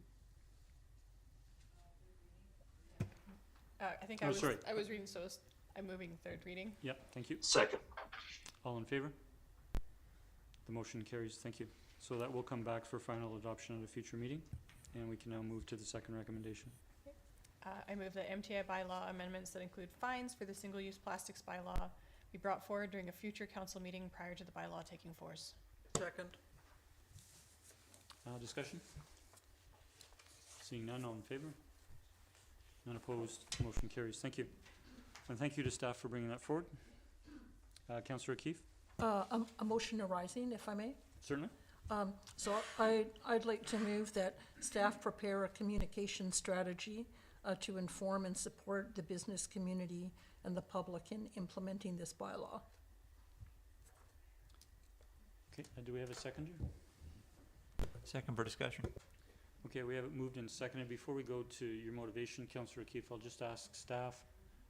Staff did speak to, Mr. Humble did speak earlier to possible resource being necessary. Mr. Humble, would you suggest that there be reference to that in the motion, given that we've already approved our 2022 financial plan? Thank you, Mr. Mayor. So it's really, I guess if council's looking at specifics around the details of a communication strategy, or alternatively, if council's comfortable leaving it up to staff to develop the communication strategy and then undertake it accordingly, and then we can look at the resources that are required to undertake that strategy. Thank you, and it would come back to council if necessary. Yep. Thank you. Go ahead, Councillor O'Keefe. Yes, yeah, that sounds good. I wasn't envisioning tens of $1,000, campaign or anything like that, but I think this is something that's important. It's something I think the business community and residents will have a high level of interest in. And I think there's opportunity. It sounds like there's materials that are maybe available through other municipalities or the federal government that we could tap into and repurpose. So I don't think I don't anticipate it being hugely complicated, but I think it's something that we should be thinking of actually on a routine basis when we roll out different things like this, that there should be a communication strategy. So I'll leave it at that. Thank you. Thank you, Councillor O'Keefe. Any further discussion? Seeing none, all in favor? None opposed, motion carries. And so we'll now move on to section 6, development permits and development variance permits. The first is item 6A, the development variance permit application number DV 100316 at 9376 Lochside Drive to reduce the minimum rear setback for 2 lots in a proposed 4-lot subdivision. We have had the 5 submissions that we received on the agenda earlier this evening, and we have had speakers address council, and so I will turn to council, or turn to council.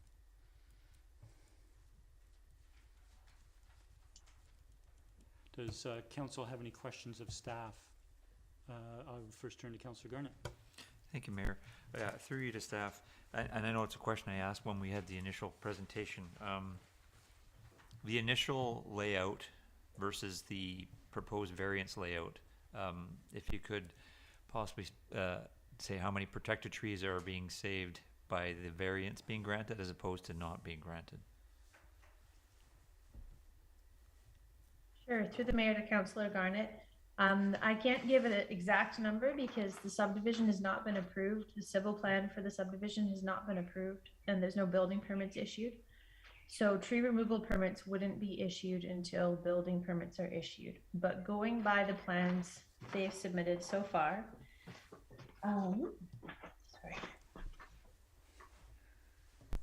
approximately 5 protected trees would be removed and 7 non-protected trees would be removed. But please keep in mind that those are not final numbers and could easily change through the subdivision process. Is it possible that, through your mayor, that Mr. Dunster might have a better idea of that, being the arborist? It could, but but again, the civil engineering plan has not been approved, nor have building permits been applied for. So it's not possible to say exactly where the building footprints would go. Thank you. Yeah, Councillor Garnett, I think, yeah, we would have to wait till the, as Ms. Verhagen has indicated, till those final plans were submitted before being able to come up with an accurate number. Yeah, I just was looking for a general idea because the whole premise around the variance was based on more protected trees being protected. So I just wanted, for my own mind sense in the communities, if we're going to allow a variance and it's going to protect more trees, how many more trees roughly would that protect to make it? It's important for me in making my decision, whether, if it's 1 tree or 2 or 5, or it has importance for the community. I know that, so. But Ms. Verhagen has given an estimate, provided an estimate. Ms. Verhagen? Yes, I could speak further to that.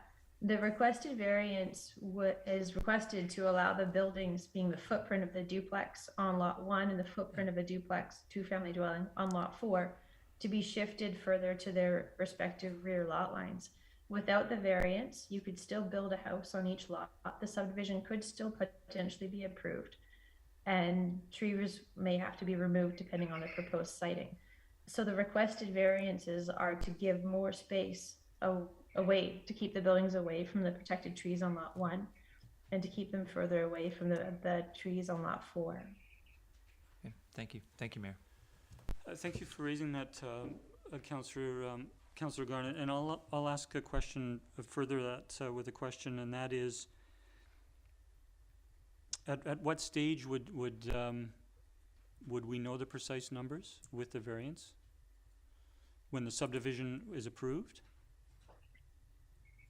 Sorry, just to ask a question, do you mean would we know the precise numbers of how many trees would be removed from the proposed lots? I think, yes, I think you indicated in answering Councillor Garnett's question that the precise numbers would not be known until the subdivision was approved, or just Well, before until- the approval? Until building permits are issued for a building on each lot, because the tree removal permit is typically issued when a building permit is ready to be issued. So the property as it is now, it's one parcel of land. So somebody could build one single family home or one 2-family home without a subdivision. So that the property owner always has that option. We wouldn't approve building permits for the other 3 houses or duplexes until the subdivision is approved and registered. Do you have I realize that there's, some of this is subject to the proponent bringing information forward, but do you have an estimated timeline on the approval of the subdivision? No, not at this point. We're working through the civil engineering plan and some details on the layout with the applicant. Okay. My question is how practical it would be, or what timeline it might be for a report to come back to council with the lot drawings, 2 sets of lot drawings, one with the variance and one without the variance, so that council had a better appreciation of the trees. I appreciate that we had good information in the presentation from the proponent at the last meeting, and we've heard from the proponent this evening, but we didn't bring our package, or necessarily have our package with us from the last meeting. And we've just received this correspondence after the agenda was published on Thursday. So I'd ask staff to comment on that possibility, or that option. 3 trees.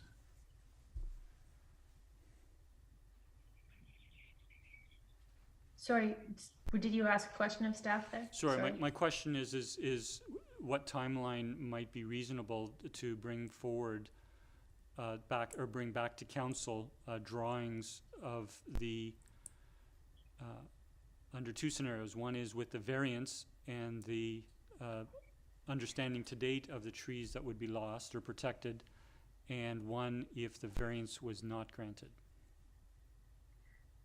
Sure. To the mayor, we could work with the applicant to potentially bring something back to the next council meeting or the following one.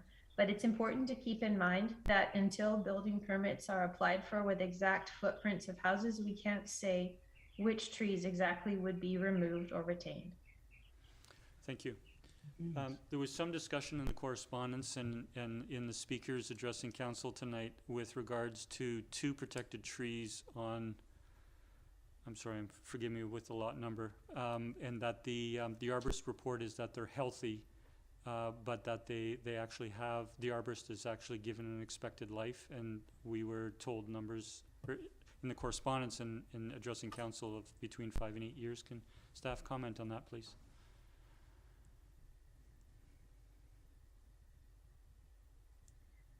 Sure, through the mayor, that may be something that the arborist, Mr. Dunster, would like to comment on himself.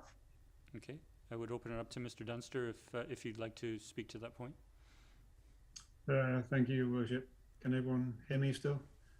Yes. Good. Okay. Can I share my screen and put these 3 trees up for you, show you what they look like? Please do. All right, it's going to be this screen. Let me share that screen. And these are the 3 trees on the front, and they've all been topped. They're shedding branches. They're in fair condition. They're not in prime condition. Because they're so totally exposed to the southern sun, these trees, if climate change continues on its present course, I would think within 10 years, maybe 15 at the outside, these trees probably won't be there. Douglas firs like this are dying out across the island. It's not uncommon now. We're seeing a lot of Douglas fir decline, particularly where the soils are really exposed to the south face and particularly dry, which these ones are. So staff had asked us to try and work around it to save these trees, so that's what we've done. If you can see my little magnifying glass here, where the drive goes up on the right-hand tree, that grade has to stay there because the roots are right at the surface. That's the problem with that particular tree. If I put this other one here, it's this tree 1003 and 1001. If we move the building further forward, then these two trees would disappear. So really, it's a choice between moving the building back and saving these two trees, or moving the building forward, doing away with the setback and losing these two trees. Tree 1007 is already in poor condition. It's cracked, and I wouldn't retain it regardless of the setback. It's not in good condition. So that's the issue on this particular lot. This is proposed lot 4. That's the nub of the issue there. Thank you, Mr. Dunster. I'll continue with Councillor Fallett. Thank you. So, question to you, Mr. Dunster, and perhaps through to staff.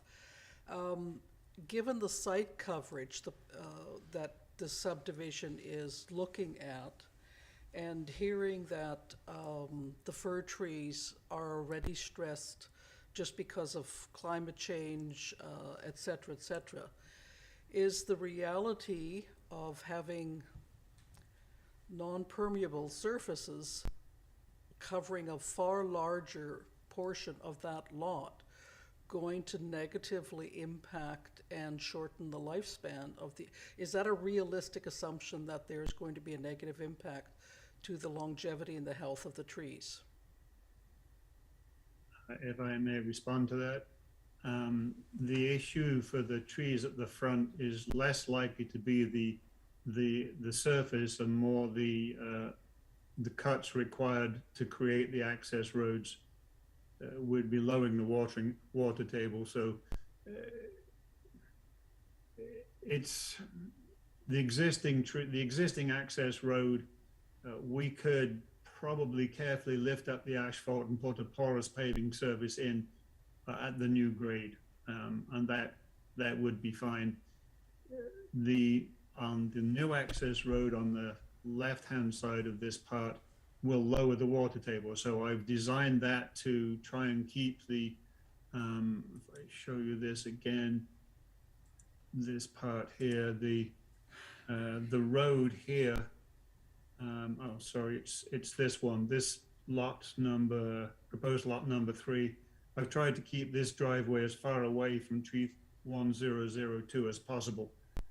We're constrained by a transformer box on the road here. So we've worked that driveway as much as we can. The infrastructure servicing will go under the road to do that. So 1002, we've done everything we can to try and retain it. But the fact is that those 3 trees are on a south-facing slope. So no matter what, even if we don't do anything at all, I think their days are more likely to be numbered than the trees at the back, which are much more shaded. Thank you for that response. So I will say to my colleagues then, I want to make sure that we make the best choice possible that we can for the trees. And I know we've had differing opinions at this table and different perspectives, but we're putting a lot of effort into those trees. And are we going to get a reasonable life expectancy in doing so? I don't have the answer to that. I'm putting that out for thought, and if someone else has a perspective on how do we do what is best for the environment and for our tree preservation, and making sure that we're putting energy into something that is viable. Thank you. Thank you, Councillor Fallett. I will turn to Councillor Wainwright in just a moment. A question I have is on the map, or sorry, on the photograph. You showed 3 trees were shown at the front of the property, yet in the drawing there is only 2 protected trees. So one of those 3 trees is not protected, or is all 3 are protected. Okay, I'm sorry. I thought I only saw 2 on the lot diagram. Ms. Verhagen? Yes, just to confirm with Mr. Dunster, there are 3 protected Douglas fir trees in the front along Lochside Drive. Thank you. Thank you. I'll turn to Councillor Wainwright and then Councillor Keith. Thank you, Mayor. So I guess I appreciate the issue that we have with those trees at the front of lot number 4 and their expected lifespan. And I guess if we do allow the variance to happen, the expectation with climate change and such is that those trees are going to go within a foreseeable amount of time. There could be some debate as to exactly how quick, but eventually. And at that point, I guess they would have to apply for the tree removal permit, and we would make them put in replacement trees at the time. The difference really is if we make them put the replacement trees in now, they will be bigger at that point in time, and there won't be the variance on that particular property. And what's involved is they're big trees, but they're only 2 trees. They've been topped. They're not really that impressive looking. On the other hand, the variance for lot number 1 seems entirely reasonable. So I think we should, in terms of our actions tonight, that part of the variance I would like to see us approving. Thank you. Sorry, can you just say the last part one more time, Councillor Wainwright? Sorry, we've got one application, but they're asking for a variance on lot 4 and a variance on lot 1. And I have no issue at all on the variance on lot 1. And we don't have any objections to the variance on lot 1. We're hearing objections to the variance on lot 4. And the variance on lot 1 is the one that actually saves the most trees. Clearly there's a much larger cluster of trees there. So, again, basically what I'm saying is, whatever our final decision tonight is, I would support the variance on lot 1. And with respect to lot 4, I can see it's going to happen eventually, I can see some merit in getting the replacement trees in early and not having the issues associated with the variance. So I'll confess I'm leaning towards denying the variance on lot 4 and approving it on lot 1. Thank you. Thank you, Councillor Wainwright. Turn to Councillor Keith. Thank you. I'm leaning towards same sentiment as Councillor Wainwright. There doesn't seem, I don't think we heard any opposition to lot 1 in the letters, so that seems fine. With lot 4, I appreciate the input from residents. I hadn't realized that that we're going to end up with residents having potentially a 20-foot tall structure within 5 feet of their property line. So I find that concerning. And I guess the other thing, as Councillor Wainwright and others have mentioned, yeah, we might be able to save these trees maybe for a few years, but their life is limited with climate change and other things. They're fairly mature trees. So I think my preference would be, let those 2 go and get new ones in the ground sooner. So that would be my preference. Thank you. Thank you, Councillor Keith. I'll turn to Ms. Verhagen. Thank you. Sorry, just before you go ahead, Ms. Verhagen, if Mr. Dunster, if you could just take your slide down, we certainly appreciate having it. Thank you. Ms. Verhagen? Thank you. Through the Mayor to Council, it's important to note that if the variance on lot 4 is not approved, it doesn't guarantee that those trees would be removed. It may be possible to design a house while retaining those trees. The house on the building footprint on lot 3 is shown at the minimum permitted rear setback, doesn't need a variance, and there's protected trees in roughly the same line along the front.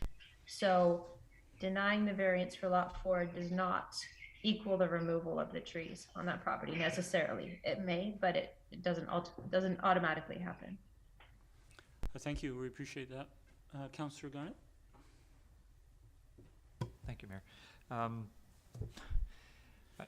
I often sit in these chambers and ask developers why they don't adjust their footprint to protect trees. And here's one where they did that. And though I appreciate the concerns of the neighbors, and I appreciate there seems to be differing opinions on how long the trees will last. 5 to 8 years, 10 to 15, according to Mr. Dunster. 10 to 15 years is a long time. It's a long time for those trees to provide benefit to the community. And yes, you could plant younger trees and they could grow within that 10 to 15 years, but they're not going to be as big, depending on what you plant. These trees, I mean, and we don't know what the future holds for these trees. We can't say that they're going to die in 15 years. That's an estimate based on climate change and everything else. I just think it's got to start somewhere, and I'm very appreciative of the fact that they made an effort to redesign their plan to save trees at both sides of the property, and that's something I've been calling for since I've been on council for every developer. So I will support the variance. Thank you, Mayor. Thank you, Councillor Garnett. Okay, so we've just had questions and some discussion. We should have a motion to have further discussion and take a vote. I'll move the recommendation that the DV application be approved. Second. We have moved in second. Councillor Fallon? I think 10 to 15 years is, as Councillor Garnett said, is a long time, and a lot can change. So I'm willing to say thank you to the developer for making the adjustment, and we will hope for the best for the trees. Thank you. Thank you, Councillor. Did you wish to, as a seconder? No? Other discussion? Councillor Duncan? I think everybody's already given their discussion before we move, but I will since we're actually voting on it now. On the one hand, I liked Councillor Wainwright's points that it was much easier if we had broken this apart and moved one and then the other, because it was less controversial. And I'm very torn between, on the one hand, trying to make a compromise between our own tree bylaw, and as Councillor Garnett has pointed out, the staff have only enforced our very own bylaw that we demand from all developers, and this developer has gone to the effort of actually trying to meet our bylaw exactly as we have always asked, and now here we are talking about waiving our bylaw again. And I understand the residents, the nearby residents' concerns.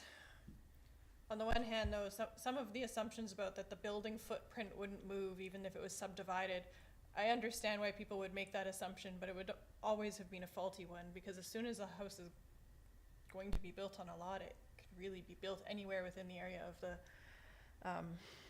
no, I guess not in lot 4, because they required that exemption, and if they can't move it that far forward without one, that would be a reasonable assumption. Their concerns about the shading and the effect on the vegetation that they've planted there, I mean, is also valid. If what they were saying was true about, you know, making it poorer growing conditions to save 3 trees that are not in great condition, I could see that. On the other hand, they may be overly concerned about the impact of a 2-story building, simply because I already live in a house that has a house that's about the same distance, and it's a 2-story house from my southern exposure, and my southern exposure is still hot enough that I repainted the house 5 years ago and it's blistering, and I grow nectarines and peppers and hot peppers on the back. It's still blistering hot on the southern exposure, so a 2-story house won't block as much light as you think it will. At the same time, it's also just close to the boundary. It's just physically close, and I've argued before from the other side about the way we choose to save individual trees at the expense of planning more robustly for a tree canopy. And in this case, we actually have a much better tree canopy on the back part of this lot and on the other lots, that I feel if, as we were saying, they were to remove these trees, and as Ms. Verhagen has pointed out, it's not a guarantee. They could redesign the house in such a way that they were saved, or that they may impact the roots, but hey, we'll see what happens. We have that a lot with developments. And the replanting that might have to come if they take down these trees would actually increase the number of trees that could be planted on this site, doubled in fact, and therefore increasing the tree canopy in a way that our town has been asking, and people have identified in our OCP that our tree target is very low. So, Councillor Duncan, just before you go further, yeah, I'm going to split the motion, and I'll just turn to staff if, given how we've proceeded thus far, can we split the motion to the variance on lot 1 and the variance on lot 4? Under the procedure bylaw, we have amended where the mayor makes that decision. It automatically. So I will go ahead and divide the motion to lot 1 and lot 4. And so if we could first speak to lot 1, and we'll take a motion, or we'll take a vote on that, and then we'll come back to lot 4. Is there any further discussion on lot 1, the variance on approving the variance on lot 1? I'll call a question. All in favor? And none opposed. The motion carries. And so we are now left with just lot 4, and I'll leave you to your final deliberation. no, thank you. I think I've added all of the points that I'm considering when I'll make my vote. Thank you. Okay, so the motion on the floor is for lot 4 to approve the variance. I'll call the question. All in favor? Opposed? Councillor Duncan, myself, Councillor Wainwright, and Councillor O'Keefe are opposed. The motion is defeated. Or Councillor Rintoul, I'm sorry. Thank you.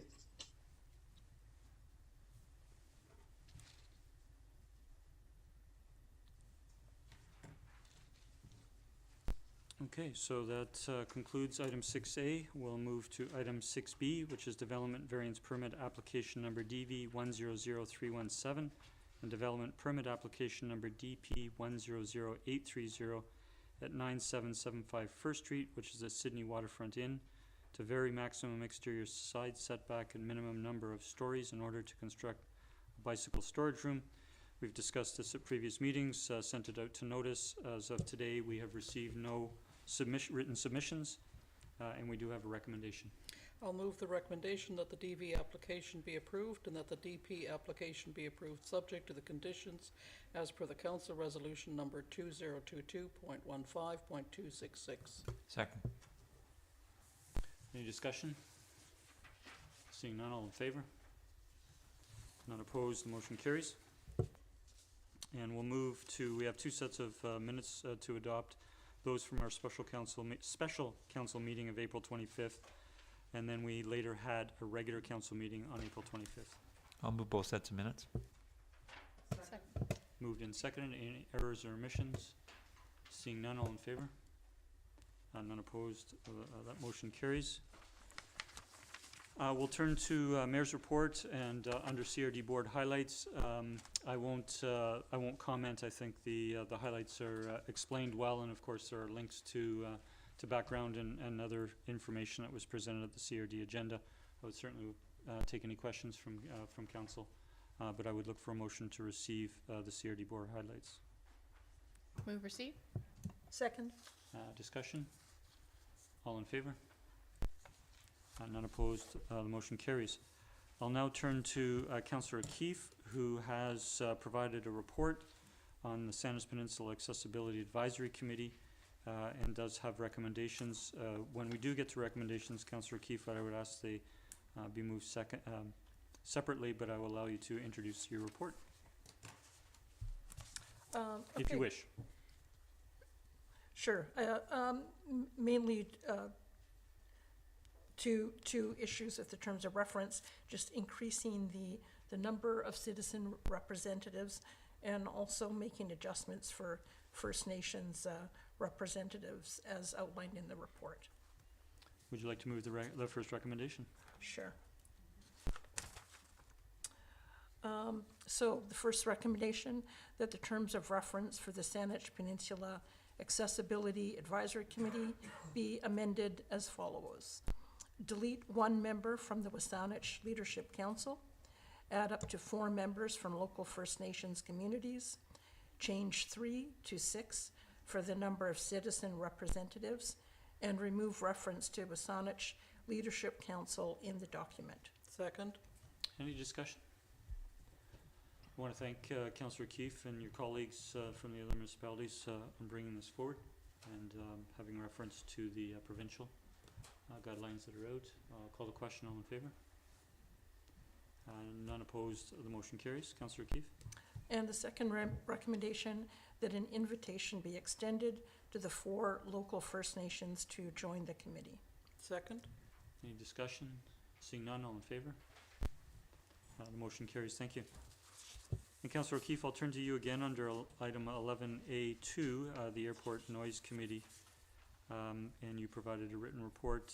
If we could have a motion and then any discussion or questions.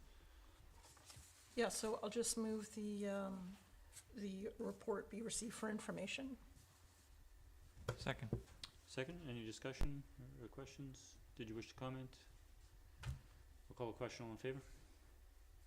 None opposed. Motion carries. Thank you, Councillor.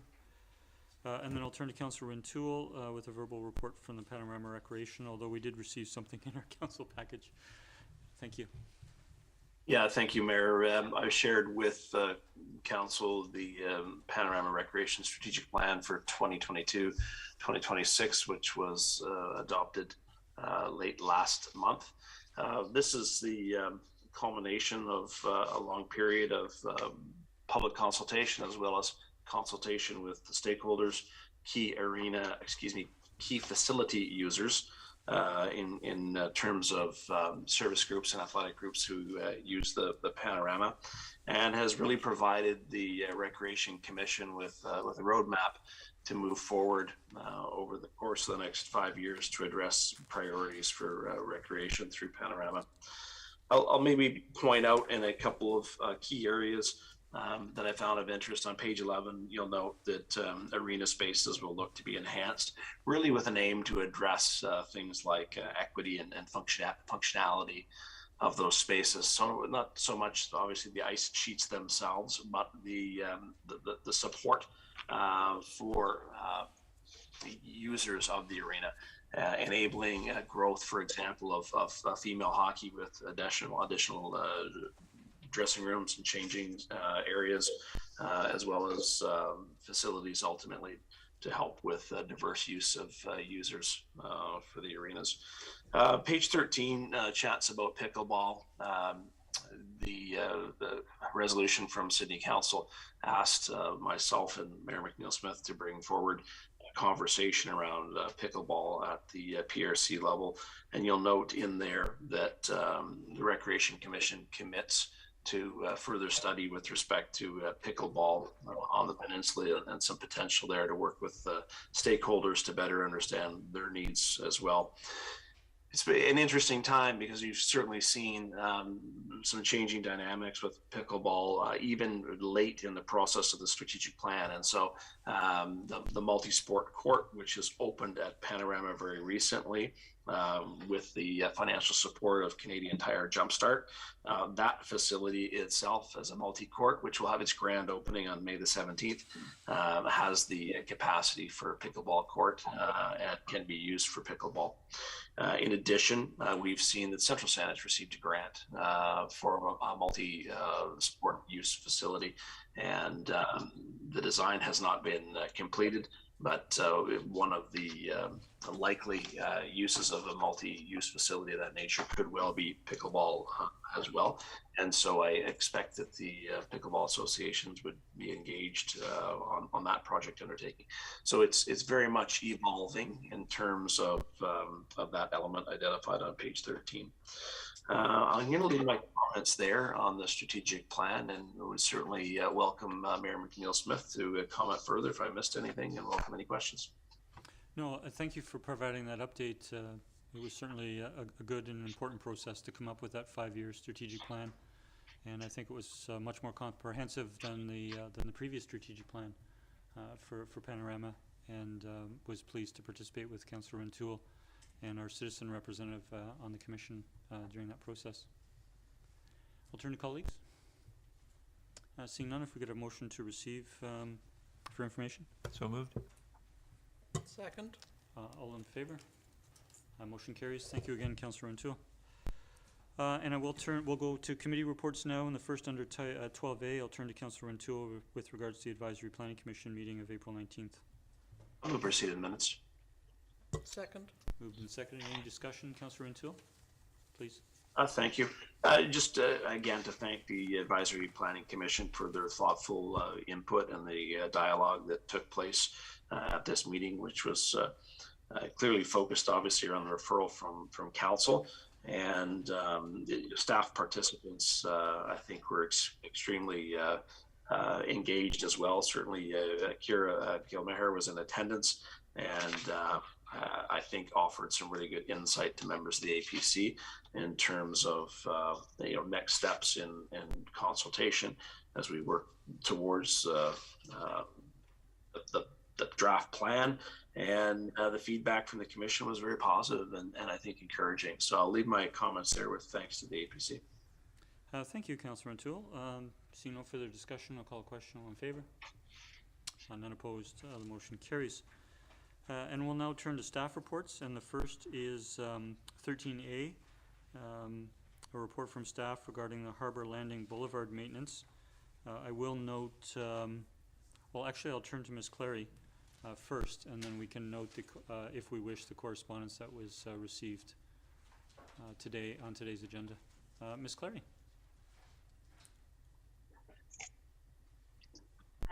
Thank you, Mr. Mayor. So in September 2021, Council discussed a petition from residents at Harbour Landing. They discussed, the petition was relating to the boulevard at the corner of McDonald Park Road and Resthaven Drive, predominantly fronting two of the residents, which are single-family homes at this location. The town's current boulevard bylaw, which was adopted in 2002, so it's a long-standing bylaw, requires property owners to maintain the boulevard fronting their property in a neat and tidy condition. So that is the practice that the town currently has and has had since 2002. Not sure how it was before that, but this is for council's background. Boulevard is actually space between the property line and the edge of road that the town technically owns. However, it can often have grass on it and people can use the space as their yard unless the town requires it for some reason, like to build a sidewalk or to widen a road or put a bike lane in. So that is what this piece of property is. It's actually a boulevard on the outside of the sidewalk, so between a sidewalk and a road. So that's the boulevard that they're actually talking about. However, in other locations around town, the abutting property owner actually does maintain that boulevard. There is efficiencies to having the abutting property owner maintain the boulevard. It means that they can maintain it at their leisure rather than waiting for the town's scheduled maintenance for boulevards. We do have a route that we go cutting grass around town, which we do about 5 times per season. So if you own any grass or have to cut grass, you know that most people cut it more often than 5 times per season. So it may not be up to the standard that many property owners may want for their front yard if the town were to take this over. And really just accepting responsibility for this particular boulevard would set a precedent and would open the doors to other people. We do receive requests to maintain boulevards from time to time, and we always point to this boulevard maintenance bylaw and direct property owners to maintain the boulevard abutting their property. So really, we're recommending that the abutting property owners, if they did want to propose improvements to the boulevard, they did refer to the center medians along 5th Street between Bevan and Beacon. And those are actually irrigated. So those are maintained by the town because they're in the middle of the road. There's no private property abutting up immediately. It would be unsafe for a resident to actually go and maintain them. So that's why they're maintained by the town. And then also the center medians at Resthaven Drive and Ardwell, those are maintained by the town as well. Again, they're in the center of the road. They are hand watered through the summer season, so it's not like they're just a zero-scape, no water needed maintenance or landscaping feature. So property owners can propose a plan to the town, and town engineering reviews it, and that's kind of what we're proposing in this location at this time. Thank you, Ms. Clary. I'll turn to colleagues if there are any questions. Councillor Gunn. Thank you, Mayor. Through you to staff, how are we defining a remote area as quoted on page 4 of the report? Thank you. Through to Councillor Garnett. That's really just away from the town's major parks. The parks get mowed more frequently. However, there's lots of beach accesses. There's odd little spots that the town does have to mow around town. We don't have equipment readily available at them very often. So yeah, it's just really any space that's not on one of our major parks. If I may, so are all parks cut on the same schedule, or are some parks cut more often than others, or does it vary, I guess is my question? I believe it varies. There's certain, like the sports fields have a higher maintenance standard than some other parks. And yeah, some of the parks on the outskirts aren't cut as frequently as some of the downtown feature parks that have irrigation. It really depends on the level of water that a park gets and how quickly the grass is growing. Thank you. Thank you, Mayor. Thanks, Councillor Garnett. I'll turn to Councillor O'Keefe. Thank you. A question that's through you to staff. In regards to the design of these boulevards, so I know that in my neighborhood, and it seems most neighborhoods, that the sidewalk goes right up to the road, and so it's not a big deal to cut, another few feet of grass. What seems to be what is different about the design of this particular area is there's the owner's property, then there's the sidewalk, and then there's the boulevard. So that seems a bit problematic for me, and obviously for the homeowners in maintaining that. I guess my question is, is that sort of a standard design format now, or do you think that that's a format that we might change in the future to avoid sort of the isolation of the boulevard from the property owner's land? Thank you. Through to Councillor O'Keefe. There are benefits as far as active transportation goes to have a buffer between a sidewalk and the roadway. So there are benefits to having that grass area there. That you can see the development at 4th and Sidney that has grass on the outside space of the sidewalk. There's other locations along Resthaven, and there's other locations throughout town that do have a similar situation where there is grass on the outside side of the sidewalk. It really depends on the design of a development as it comes forward. Okay, and one more, if I may. So in my understanding, in regards to active transportation, that there's a chance that if we allow them to go and improve those boulevard spaces, that we might come along later to want to use that space, say for bike lanes. Is that correct? That is correct. That's the risk that if a property owner does put an effort to change a boulevard in some way, they do run the risk of that work later being taken over for other infrastructure needs. Okay, and I presume that we would notify them of that if we did ask them to come forward with a plan, that we would give them sort of that heads up that you can come forward with a plan, but just so you know, this might happen in the future. Correct. Yeah. Yes. Okay, thank you. Thank you. I have a question through to staff, and that is, at the time that the subdivision was built, the developer would have shown plans for that boulevard and then implemented that boulevard, which was grass at the time. the developer would have had an option at the time to propose other landscape than grass when the subdivision was done? Or was grass the only alternative? I can't speak to what was communicated at the time of this development. I don't know if either Mr. Humble or Ms. Verhagen has more history on this, but I believe that developers in general can propose a landscaping feature. Again, I don't know about this specific development.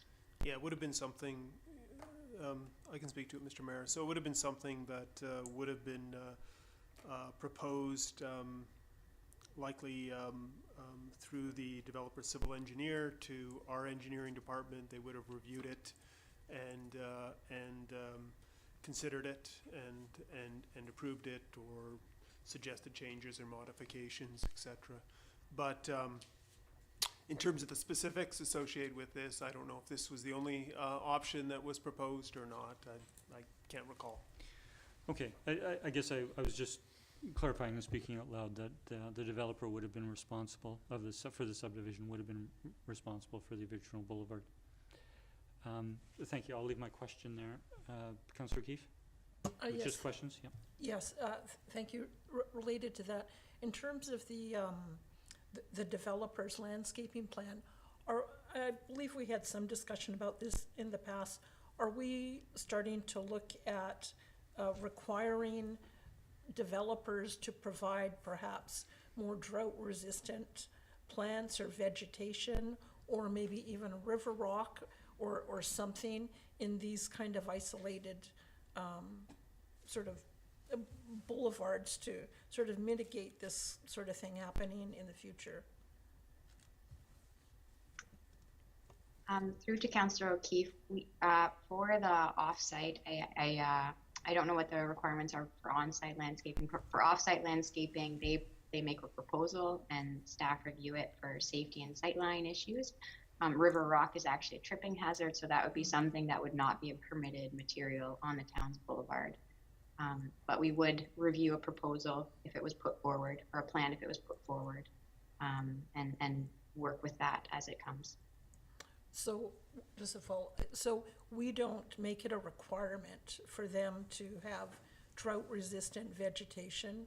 It's, or again, and I guess my question is, can we do that? To make it a requirement that they use more drought-resistant plants for these sorts of things in the future? Yeah, I might just jump in for a moment. I mean, we're getting kind of hypothetical. Yeah, I mean, we have okay. the situation with the existing property, and I appreciate the question, but perhaps that could come forward offline there. Sure. Thank you. I'll turn to Councillor Fallon. Thank you. I think where we run into a challenge here with this is irrigation wasn't put in place in the first place, whether it was the developer or the town. Irrigation wasn't put in place. From reading the report, I understand that the town did put topsoil or soil and sod, but there was no watering. And for the property owners around this space, if they run the sprinkler, they're either wetting the sidewalk and interfering with pedestrians, or else they're running a hose across, which then becomes a liability issue for the town. So we're sort of between a rock and a hard place on this of what to do, understanding that the town does have priority, that if we require the space, we're going to take it and use it for roadway or active transportation. So where does how do we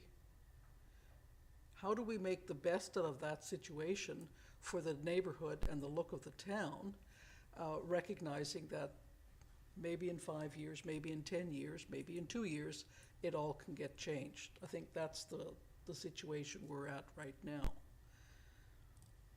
So is that a question through this guy? Well, now, thank you. So if we turn to the owners, they're still going to be dealing with irrigation issues. How do they get water to that? If they plant something in there, how do they get water to there without it being a tripping hazard or an annoyance for the pedestrians using the sidewalk? Does staff have a comment to that? Through to Councillor Fallett, they could hand water from their side of the sidewalk or make sure the hose is out of the way, like make sure they're monitoring it, moving if pedestrians do come along the sidewalk. Yeah, there is a note in the report that, you know, if council felt like it was necessary to help with irrigation, because this developer chose not to put irrigation in. The town doesn't require developers to put irrigation in. They often do because if it's a strata, it makes it easier for the long-term maintenance. The owners could propose to install their own irrigation, or if council really felt like we should be helping owners out who do have this situation, you know, that is an option if we want to cost share something like that. However, there are many situations in town we would need to clearly lay out a policy if that were something that, you know, we wanted to get into. Thank you. I'm going to move the recommendation that staff inform the petitioners that they are welcome to submit a plan to make changes to the boulevard abutting their properties for staff's review. Second. Moved and seconded. I'll turn to Councillor Fallett if you wish to motivate further, or motivate now. I think at this point we need to just turn around to the residents and see what they think about this, and then we can go from there. Certainly. Councillor O'Toole? No, thank you. Thank you. I just will acknowledge that we did receive the correspondence from Ms. Hilary Denning today, or on Friday, but in today's council package, requesting that we defer this item to a future meeting to provide an opportunity for further consideration of the staff report. I'm supportive of the motion because I don't think, while we've received this request, that it in any way limits the options available to the residents of Harbour Landing in proposing plans or having discussions with staff. So again, I don't think it limits, and so I will support the motion. Seeing no further discussion, I'll call a question. All in favor? None opposed. The motion carries. Thank you. I'll next turn to item 13B, which is the 2021 year-end variance report, and I'll turn to staff for an introduction. Thank you, Mr. Mayor. As you say, this is about providing information to council about the 2021 operating results, following on from the report on the financial statements, which are dramatically different from our variance from budget. So the bottom line here is that our general operating generated a small surplus without having to dip into the $500,000 that we had budgeted to balance the budget. So the main contributing factors, once again, largely it's the RCMP contract where we had significant savings from vacancies. And there were some smaller net savings generated by most functions. There were a couple of overages, but overall we did slightly better than break even. There were some impacts from the 2021 weather, including the hot summer on the Parks Department and a little more winter maintenance than usual on engineering. At the end of the year, the general operating surplus is just above the minimum policy level, as expected. On the water utility side, we generated a small surplus, which was the first year under our new rate structure, which has proved successful.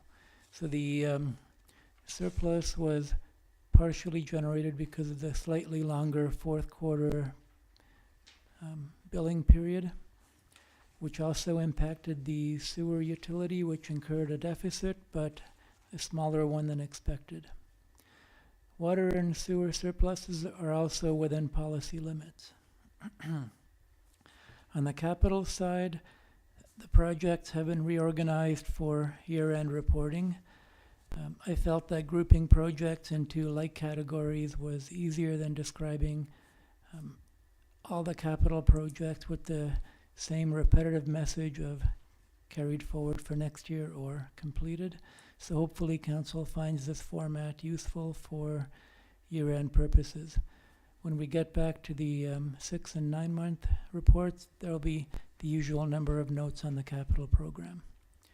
So on capital, there were a total of 105 projects in last year's budget, with activity being spent on roughly 2/3 of them. And the staff report outlines various reasons why certain capital projects may not be completed in 1 year. As a reminder, the financial statements indicated a year-end surplus of 1.6 million. And as you can see from the variance report, we're looking at a much smaller number for variance from budget. Are there any other questions from council?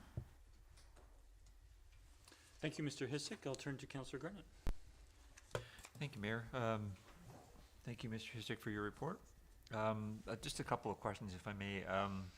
With regard to waste collection being $25,000 over budget, what was the reason that was, the collection had to be done more, I guess? Is there something specific that caused that, or?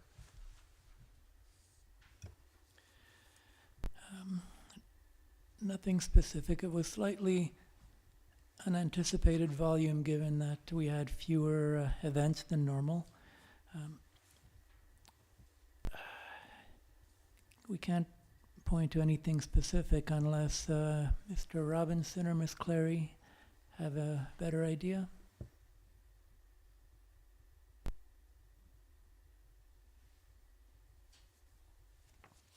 Sorry, I don't at this time. Thank you, Ms. Clary. If I may, with regard, this may seem really small and weird, but I was wondering under elections and referendum why there's a $203. It just seems like such a random number, and it's kind of out of place. In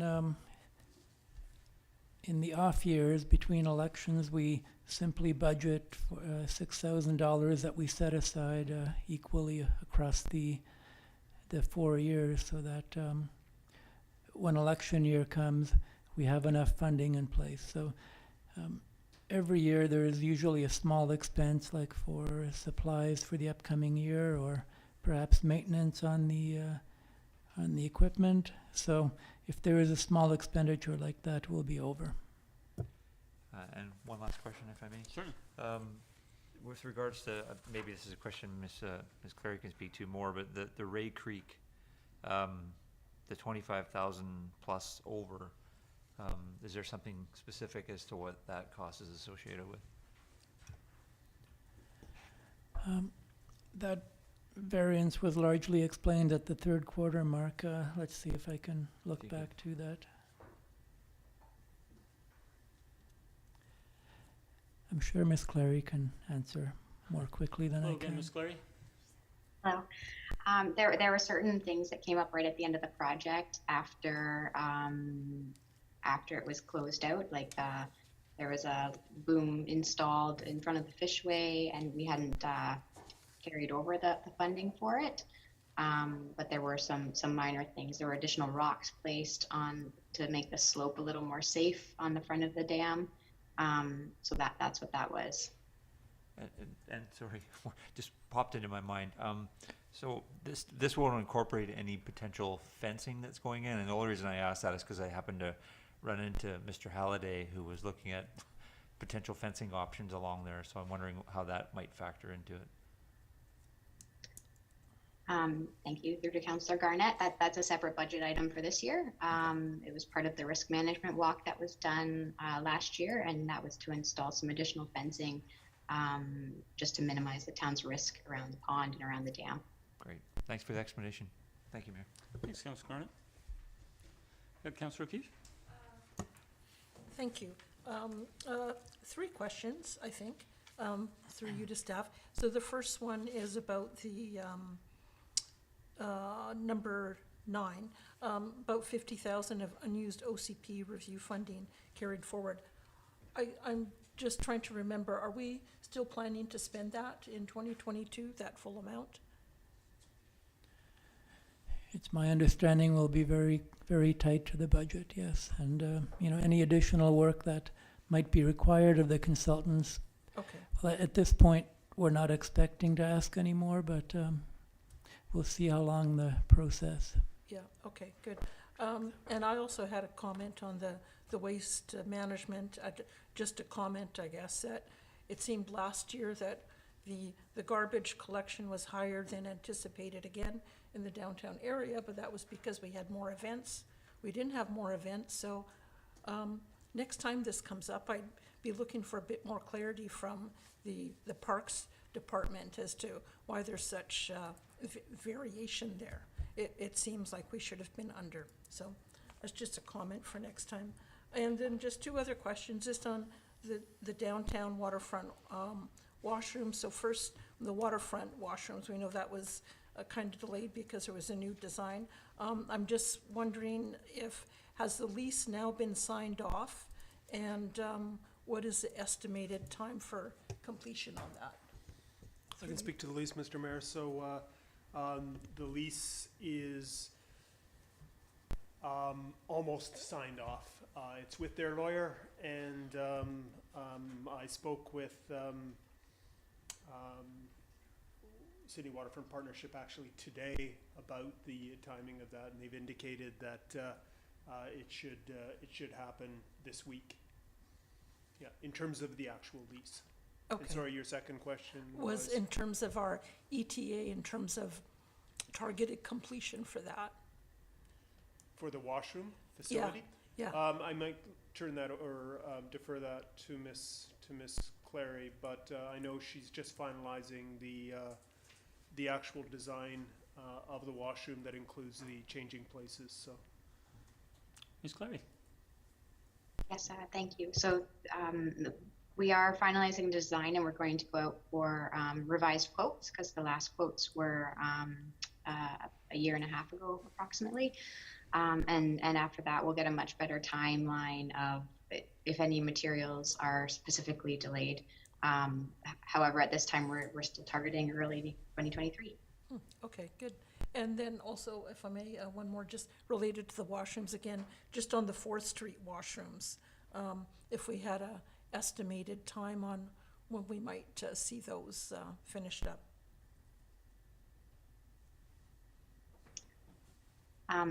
Those are a bit challenging. We have gone out to tender twice and not really received any bids that met the criteria that we were looking for. We're looking at other options at this time. Washrooms, even to get a portable washroom, it's months out at this point. Like a portable event type washroom. So it's hard to say just based on availability and the criteria that we're looking for this spot, unfortunately. Yeah, okay, good. Yeah, that's fine. That's all for me. Thank you. Thank you, Councillor Keefe. Seeing no further questions, if we could have a motion to receive. Move receipt. Second. Moved and seconded. Any further discussion? Seeing none, I just want to thank staff for the detail in this report. We know how much goes into producing a report, and also our thanks to Ms. Kathy Chen, who is involved in it as well. We'll call the question. All in favor? Motion carries. Thank you. We next move to the bed races on Beacon. We're pleased to see this event come forward this year, back to Beacon Avenue, and we do have a detailed recommendation. The recommendation that the Saanich Peninsula Hospital and Healthcare Foundation be granted permission to close Beacon Avenue from 5th Street to 3rd Street and a half block north, both north and south of Beacon on 4th Street between the hours of 9 a.m. to 4:30 p.m. on Sunday, August 28th, 2022, and permit the use of amplification for the event subject to the following conditions. Number 1, that the Saanich Peninsula Hospital and Healthcare Foundation provide the town with proof of $5 million liability insurance, naming the town of Sidney as a third-party insured during the course of the events. 2, that the Saanich Peninsula Hospital and Healthcare Foundation conform to all town bylaws. 3, that the Saanich Peninsula Hospital and Healthcare Foundation arrange a meeting with town staff, the fire department, and the RCMP to review safety traffic requirements at least 30 days prior to the event. 4, that the Saanich Peninsula Hospital and Healthcare Foundation send out notices to affected residents, businesses, at least 2 weeks prior to the event, advising of the event on August 28, 2022, and provide a contact number should there be any concerns or questions. 5, that the Saanich Peninsula Hospital and Healthcare Foundation make their event smoke and vape free. 6, that the Saanich Peninsula Hospital and Healthcare Foundation work with the town to provide and maintain temporary toilet facilities for the event. The number and locations of these facilities to be approved by the town. 7, that no costs are to be incurred by the town in relation to this event. And finally, 8, that the event follow the latest provincial health officer guidelines and recommendations around mass gatherings. Second. Moved and seconded. Any discussions, questions through the staff? Call a question, all in favor? None opposed, the motion carries. Thank you, Councillor Garnett, for reading that in. And we'll now turn to item 13D, advancement of the fire vehicle replacement. We have a report from staff, and I would turn to staff for an introduction, please. Thank you, Mr. Mayor. So this report is being brought forward to advance the purchase of a replacement fire vehicle to this year's budget, whereas it was expected to be next year. And the reason for this is to avoid the cost of expensive repairs. A recent mechanical inspection identified repairs in the range of $4,000 to $5,000 for one of our older vehicles, and we don't expect that making those repairs would give us a few more years of use. So we think the most economical option is to advance that purchase. And each time we purchase a new vehicle, there's a repurposing of the existing fleet where the newer vehicle is given to more crucial functions, and the older vehicles are passed down the line to the less critical functions, and that will happen this time as well. So we currently have 9 vehicles in our fire fleet. 4 of them are what you would call fire truck type vehicles, and 5 are more the standard type vehicles like this one. And not to say that some of those don't have significant customizations, but you can call them standard vehicles. So this one would go to the deputy chief, and his vehicle would be passed down to a less critical function. With automatic and mutual aid, we have to think beyond our 2 square mile borders for our vehicle needs. We are often called to other areas of the peninsula to provide response, and having a more robust vehicle allows for that, and also allows better service when we're called away to wildfires. Are there any questions? Thank you, Mr. Hessick. I'll turn to council if they have any questions, or we have a recommendation. Move the recommendation of the purchase of a replacement pickup truck for the fire department be advanced from 2023 to 2022. Second. Moved and seconded. Councillor Rintoul. Well, thank you. I certainly appreciate the logic that's here with respect to an old vehicle and investing money in repairing it. Something reliable is important. So I'm happy to support the recommendation. Thank you. Thank you, Councillor. Councillor Feld? Nope, good. I'll just comment that as council is aware, I asked some broader questions from the staff report on some of the other smaller vehicles in the fleet. I was appreciate the response to those that was circulated to council, and Mr. Hessick speaking to those, and we're certainly appreciative of the vehicle needs, not only for our own municipality, but with mutual and automatic aid agreements on the peninsula. And with that, I'll call a question. All in favor? And none opposed. Motion carries. We have two items of correspondence under section 14. The first is 14A, the RCMP dispatch costs. We had a letter from the RCMP with regards to dispatch costs, and then also appended is the news release on behalf of the mayors of the impacted communities, and we do have a recommendation. Receive for information. I'll take that as moved by Councillor Enright and seconded by Councillor Duncan. Any questions from staff? Councillor O'Keefe? Just one question through you. Your mic, Councillor? Yeah, Thank you. through you to staff. In regards to the 3-year reprieve to allow us the opportunity to budget for the financial impact How do we plan, like what measures would we be taking to do that? Like, are we going to are we going to put some money into a reserve, or are we going to increase taxes gradually over the next 3 years? I'm just wondering, what do we need to do to prepare for that? I'll take that question through to staff. The easiest thing to do would be to leave the current 23 and 24 budgets for this anticipated item, and rather than transferring it to the province, to set it aside internally. So we'll give that some thought before the next budget. Okay, thank you. Thank you, Councillor. Seeing no further questions. Sorry, we do have a motion for receipt. I'll call a question. All in favor? None opposed. Motion carries. And the second item of correspondence was a letter from the Saanich Peninsula Pickleball Association dated April 27th, providing an update on the pickleball courts, and we do have a recommendation. I'll turn to Mr. Humble. Thank you, Mr. Mayor.